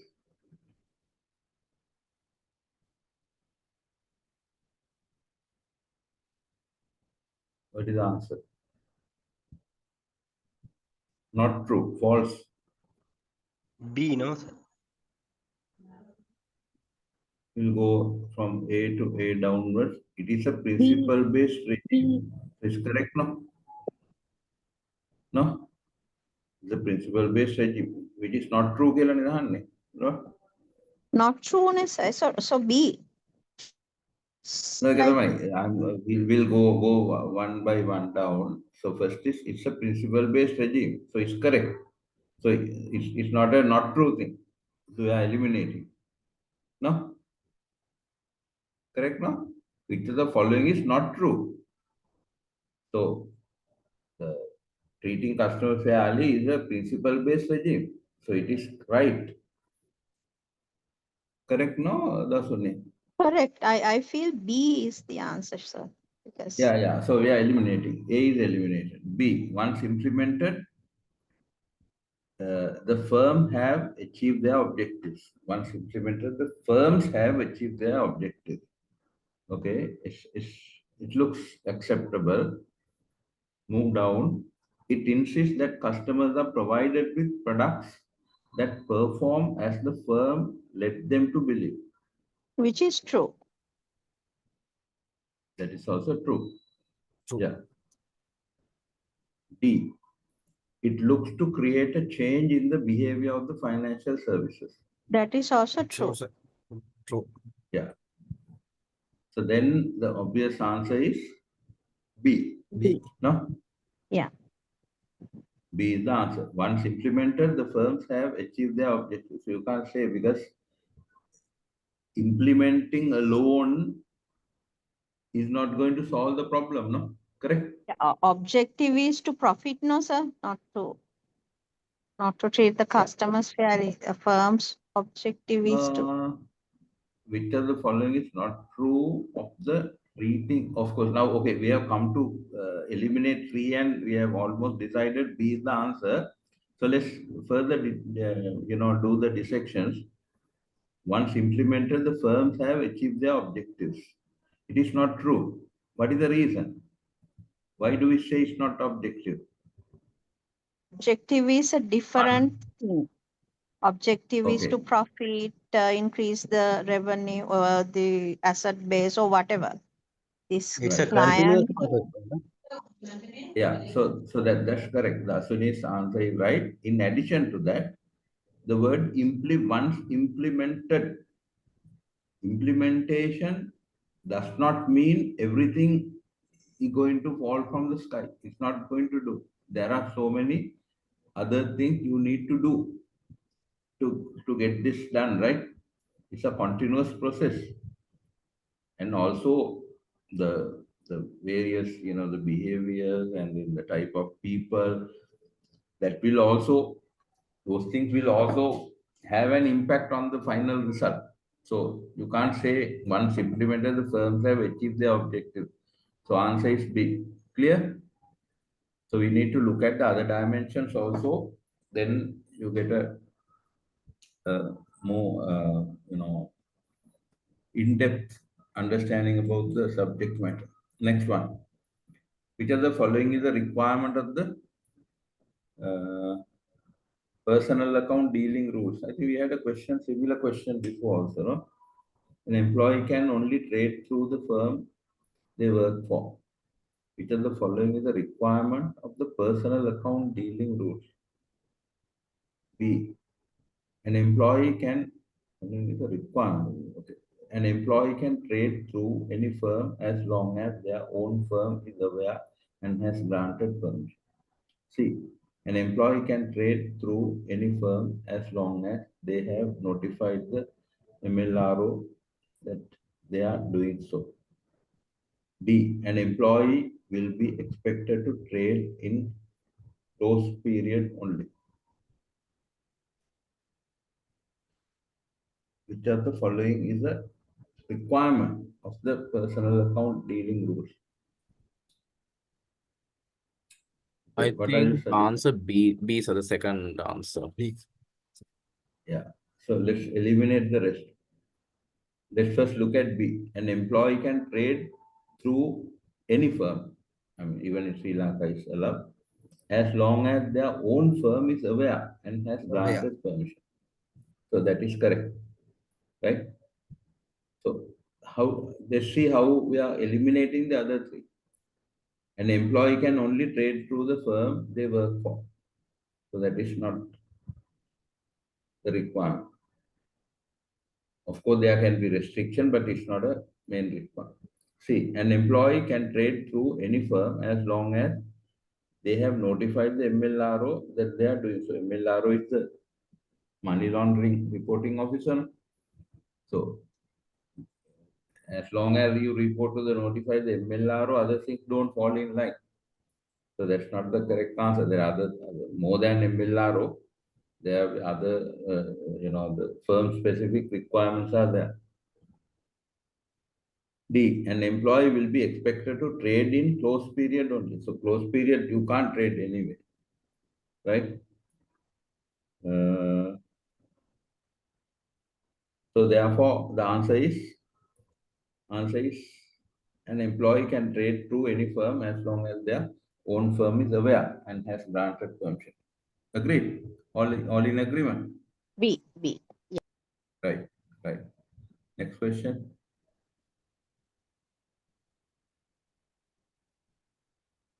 Client agreements are laid down to protect which of the following? Primarily the client, primarily the provider, both parties, neither, Both as it parties. is not contractually binding. What's the answer? Both parties. Yeah, both parties with more weight on the protection of the client. Right. Sudha would like to have question like that, no? Yes, sir. Without confusing. Yeah, good. Next.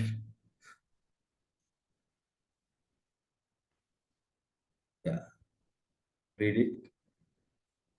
The UK Financial Services Ombudsman Service reviews complaints that have not satisfactorily been resolved by regulated firms. They can make awards on to eligible complaints of up to how much?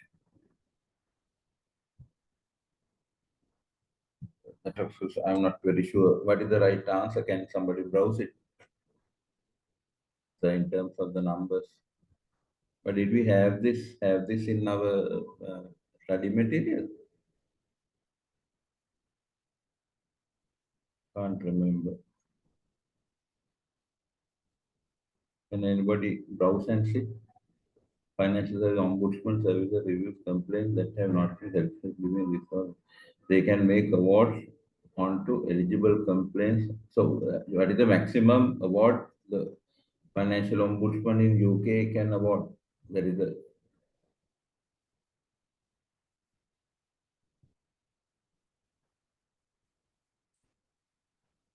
any idea? Is somebody browsing?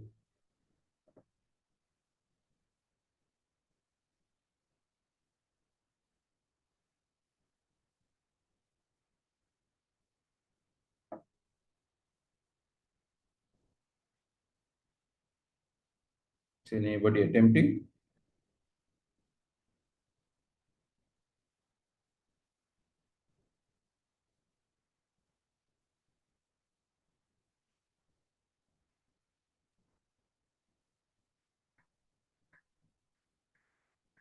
Could it be 85,000 pounds? I'm not sure. Let me see maximum award.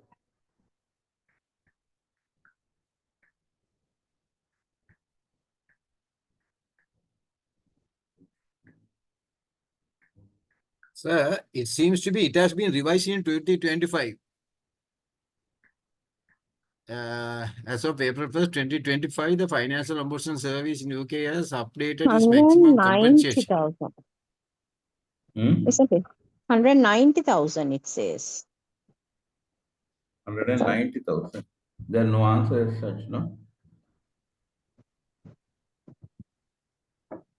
There's a Financial change, revision. Ombudsman Service can award up to 430,000 for complaints referred to them on no Yes. after April 1st. What's the answer? 445.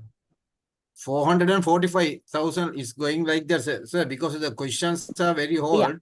The 445. 2025, Yeah. April 1st, there was a revision.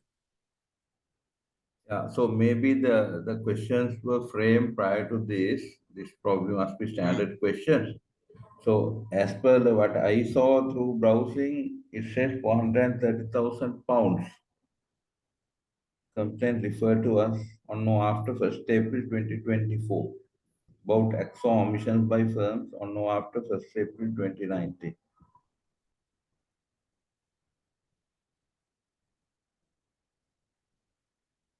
So actually it has given different time frames. So please do necessary research on this. You know the question. There can be question coming up. So better have some more clearer idea about it. This was not in the, if I remember right, not in the study material.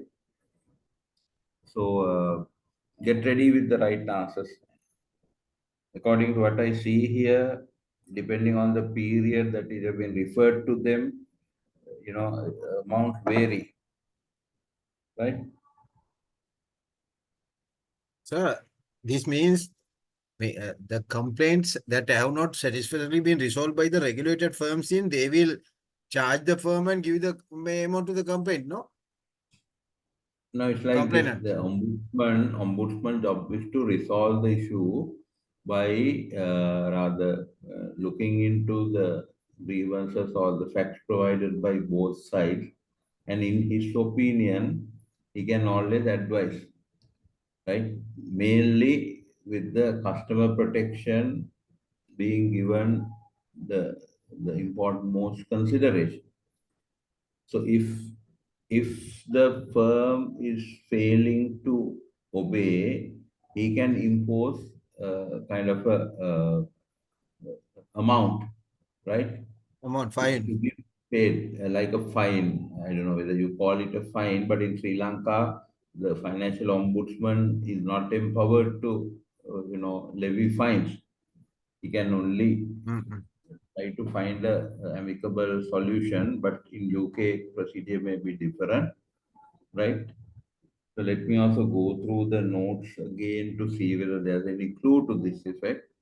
Otherwise, I recommend you just browse it and get the right information. So there can be a question on this based on the latest information. I don't see the right answer here anyway. Probably maybe this So question should have been as per framed the book, sometime back. CISI book. So as per the CISI book, it says You are 375,000 breaking pounds. up. Rubendran, you are breaking Page up. number I can't gather what you're saying. You're trying to As say per to something. the, Sorry, I put. as he per the says book, as it says 375,000 pounds. Page number 160. Okay. but the answer Page is number not there. 160. Page number 160. Wait. 375,000. Yeah, is there.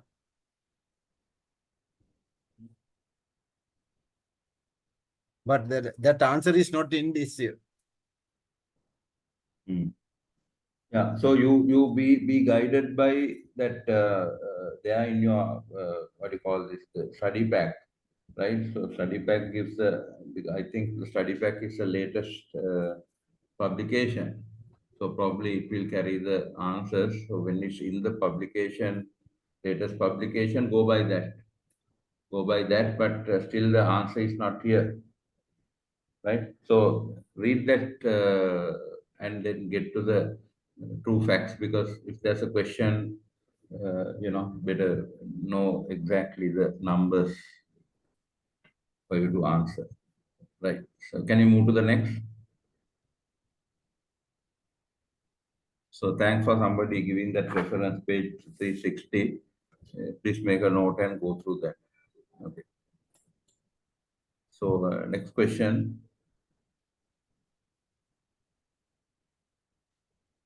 For which of the following transactions in respect of a retail client would a suitability letter not be required?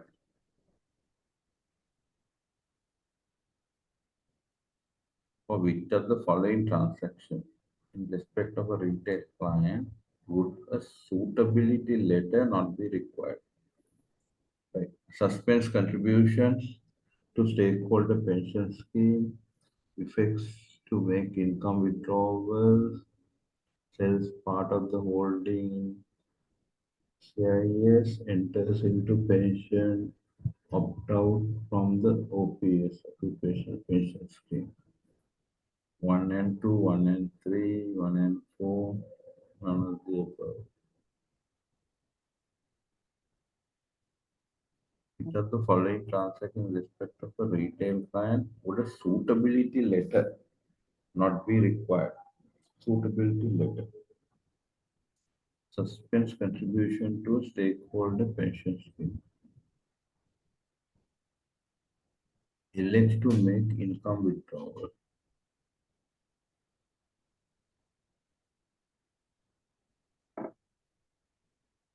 Number one seems suitability letter not to get. So number one, suspend the contribution to a stakeholder pension scheme. We need a letter not required, no sir. So to suspend someone's, we need a letter. Suspense contribution to a stakeholder pension scheme. Would the suitability letter not be required? Not be required. Yeah. Yeah. The So if you are suspending the contribution to a stakeholder pension, yeah, of course, that needs some kind of a special attention. Number Elects two to also you make need. some withdrawals. It's like D, no, sir. Sells part of a holding in a collective investment scheme. Sells part of a holding in a sales scheme. Enters into a pension opt-out from an OPS, occupational pension scheme.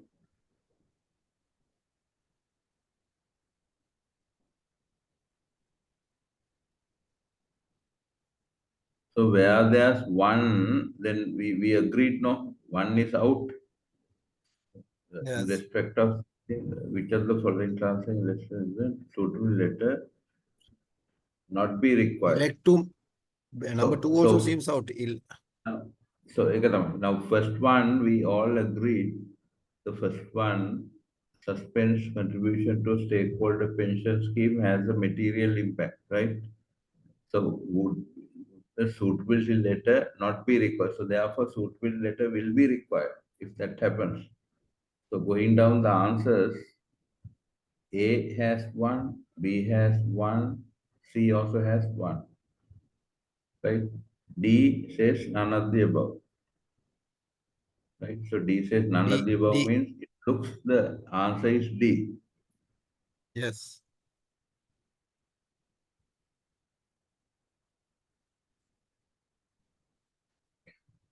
So, So suspension to contribution to stakeholder pension scheme, it can be a temporary one. It's not we are terminating. So so that suitability letter may not be required for that. And second one also elects to make income withdrawals. There is also suitability letter is not required, I guess. So 1 and 2 would be the answer.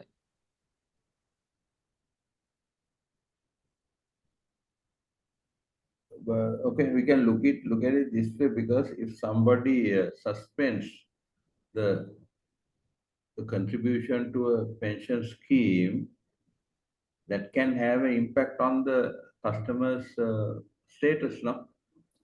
Or the firm's stance on the customer, because he's not providing, right? He has suspended his contribution.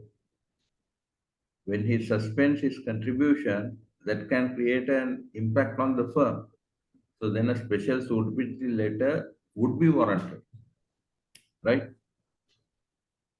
Isn't it? You have to look at it that way, no? So number two also elect to make an income withdrawal. It will something a donation or any grant or something to make an income withdrawals, no? For that also need a letter. Right. Elect to make an income you are withdrawals. taking things out which can rather weaken the customer status. Yeah. Third one is Sales third part of one is holding sales part of the holding. Yeah. Then again, yeah, it weakens. Enters into a pension opt-out from an OPS, occupational pension scheme. So you are trying to move out from a pension scheme. So all these things can have a kind of a negative or some adverse impact on the fund that's being maintained. So therefore, additional extra steps needs to be taken to see whether the customer is suitable, right? So accordingly, all these steps, the fourth answer is none of the above. I think answer looks D. Are we all in agreement? Are we all in Yes, sir. agreement? Yes, yes, D is the correct term. Yeah, so let's go to item question 30. What does the Dodd-Frank Wall Street Reform and Consumer Protection Act 2010 state about whistleblowers involved with the securities market? They should be identified and executed from the securities market. Excluded from the securities market. What does the Dodd-Frank Wall Street state about the whistleblowers involved in the securities market? B, they should be protected B. and offered incentives for their information. Yeah, I think it's clear. A question that would be loved by many. Yeah. See, they should be prosecuted and jailed for no longer than 10 years. No, right? So D, they should be referred to the tribunal service. So yeah, obvious answer is B, right? Try another question 30. Which of the following would not be an acceptable method? Managing a conflict of interest. Which of the following? Now see, there were a couple of questions on conflict of interest, right?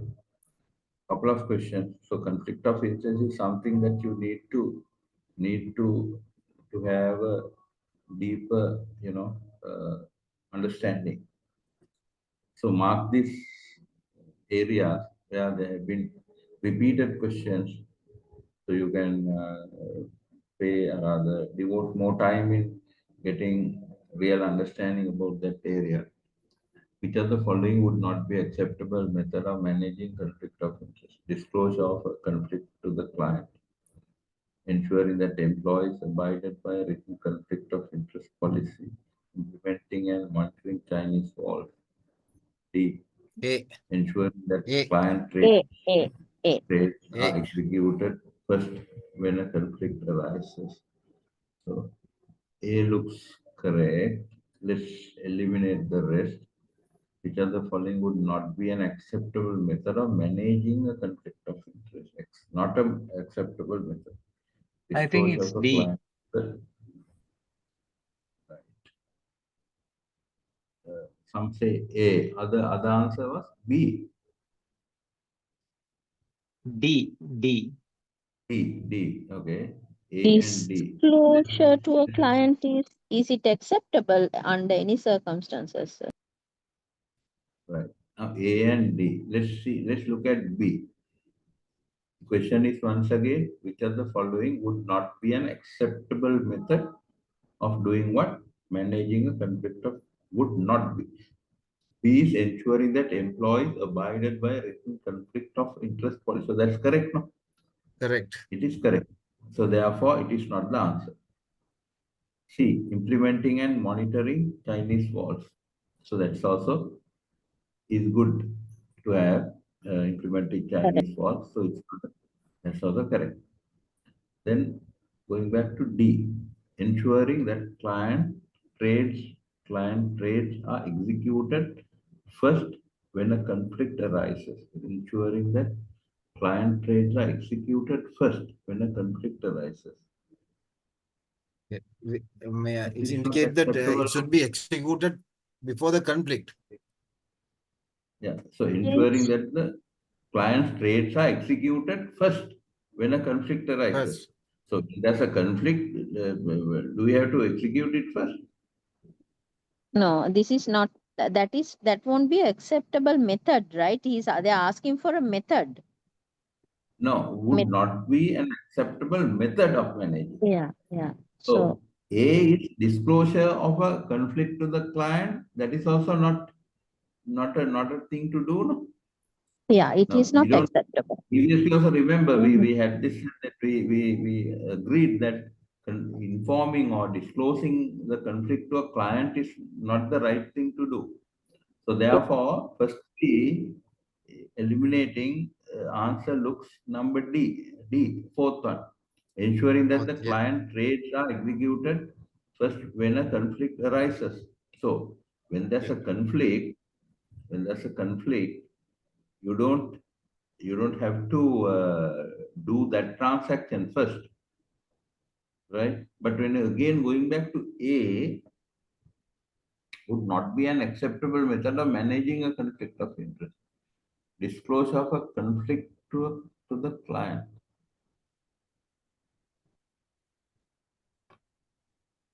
So anyway, B and C are out.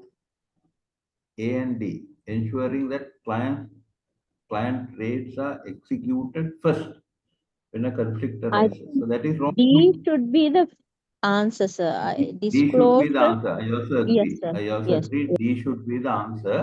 But A also has some kind of a near closure, right? Somewhat close to the At a point, answer. sir, at a point, we have the option to disclose Yeah, in case of disclosure refusing. can be a option, sir. Because Can be just an to, option, yeah, yeah. yeah, can be May an not option. be the first option. It can be an option, probably at a Yes. later stage. So out of Yes. the two, A and D, I think D D can be should. treated as the best suited answer. Right. They are using the I conflict subject to make us more complete. Confused. complex. It is more complex and confused. No? So, okay, I think we had a fairly reasonable flavor of the type of questions we are getting. So it's a matter for you to go through them over and over again and then practice these questions, not only to find the answer to the question, but to gather more knowledge while, you know, associating the question and the given answers and identifying the elimination process, selection of the right answer. So, like we discussed, so you need to spend more time with these questions. And looking at the questions, you can do the reading and then get more information into it. So let's close the session for the day and then probably go through, and next class I'll be starting a new chapter. So one thing, as per the book, Mhm. in page number 149, Okay. it says disclose the conflict to the client if the arrangement under the firm's policy are not adequate to prevent material risk of damage to the client. So it says that you can disclose to the client, disclose a Can you conflict read to the it client. again? Can you read it again? Which page is this you said? 49. 149. Disclose the conflict to the client if the arrangements under the firm's policy are not adequate to prevent material risk of damage to a client. Okay. So disclosure alone is not good enough. No, that's what it says. No, sir. Am I right? Disclosure is No. at a point it is acceptable. No, Correct. acceptable, but Correct. read it in full. Read it in full. Sir, finally saying under the firm's policy are not adequate to prevent the material risks of damage to the client. That's If right. the So firm that may not be good enough, right? So that can be treated as some kind of a cover-up process, but may not be good enough. That's what it says, no? Yes. I'm just If going the by what you company read. Yeah, if the company doesn't have adequate cover, then you can disclose. We have to disclose. Yeah. So that means disclosure of a conflict to a client can be a method of Yes. managing the conflict, no? But in one Yes. of the questions we discussed earlier today, First we one, sir. identified Conflicts first one. right. So what are the question? Can we go back to that again? 9, 10 level or like that. Huh? Number Question 9 number or 12. 9.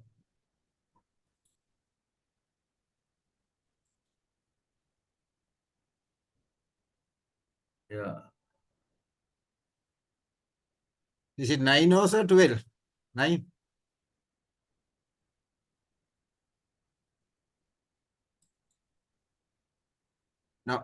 No, not that. Not that. An ethical culture, financial services. No, not this one, sir. 10. This one. 12th, no, not this one. Number 12, sir. Then next 12, one, 12, no. 12. This one, right? Number, no, number 12. Go down Number first. 12. No, not that one too. Next one. This one, Yes, number 12. Right. Number 12. Can you read it? What must a firm carrying on designated investment business do when there are conflict of interest? Eight, Firm carrying on establish Chinese designated for that are business effective and do adequately when there monitored. are conflict of interest. Yeah, what must a firm carrying on designated business do when there are conflict of interest? A. Establish Chinese walls. So we selected D, manage the conflict fairly. So we accepted the disclosure. I think we selected question answer D there, no? So Yes. then let's see. D says manage the conflict fairly. So the first one says establish Chinese walls that are effective and adequately monitored. So that is also, you can't say it's wrong. What must a firm carrying on designated investment business do when there are conflict of interest? When there are Sir, in the conflict of sense, interest. sir, D Yeah. also seem to be correct, no? Managing the conflict of fairly. Disclose also acceptable, So managing also I think we establishable. agreed on that. We agreed on the answer D, if I remember right. Right? So Look at the B, sir. B. B. It is talking something else, B, no, sir. institute policies of independence that are signed by every employee that is involved in the investment business of the firm. D. Disclose the conflict to the customer. Manage the conflict fairly. Establish Chinese walls that are now the question again, what must the firm carrying on basically investment do when there are conflict of interest? Now, when there are conflict of interest means the conflict of interest has occurred. Yes. Now, establishing Chinese walls when the conflict of interest occurs may not be that appropriate because it is something that should be done proactively in order to prevent this happening. To be So done effective and proactively. adequately monitored. Walls that are Yeah, effective so and adequately B monitored. is also a proactive measure. Institute policies of independence that are signed by every employee. So it's a proactive thing. C, disclose the conflict to the customer may also be proactive. So answer we agreed upon managing the conflict fairly looks an answer because conflict has happened. We went on the same note, no? Correct?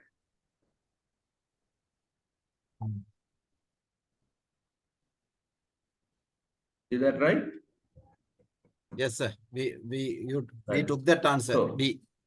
yeah, so I think it took, I think I still feel the answer D is the right one because other answers, though it has some relevance on helping and facilitating managing conflict, those are mainly like a proactive things. The question is, when conflict of interest occurs, what to do to manage it properly? Right? Clear?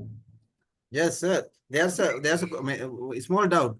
When there is a conflict of interest, we have to manage. Yeah. First, A So, also right, then, effective and adequately monitored. We have the Chinese walls, effective and adequately answer monitored there. B. Are you Answer talking D, about answer B? no, answer C is there are conflict of interest. Already there are conflict of interest. Nothing going to happen, disclose to the conflict of the customer, no?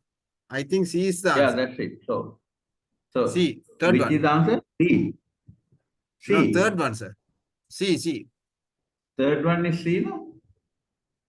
Yeah, it's because third one is One C is is the C. answer. Well, why C? Now, So it is say what okay, must the firm then carrying on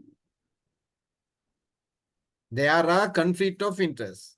Business do when there are conflict of interest. what must a firm carrying on designate? So a firm, other things, okay, you can just put together carrying on designated investment. Firm doing the investment business do when there are conflict of interest. So conflict of interest has occurred, right? So putting Chinese walls in place, yes, we ideally have to. should be done proactively. Yes, we Institute need policies and of independence and signed by everybody, ideally done proactively. Disclose the conflict to the customer can be treated as not so proactive, maybe a reactive thing. But then the third answer, or rather the fourth answer, D says, manage the conflict fairly. We have to manage and out go. of these two, out of the C and D, D looks a better answer. Right? Because by disclosing, the matter will not be fully resolved. But managing means you are having a more robust procedure in handling it.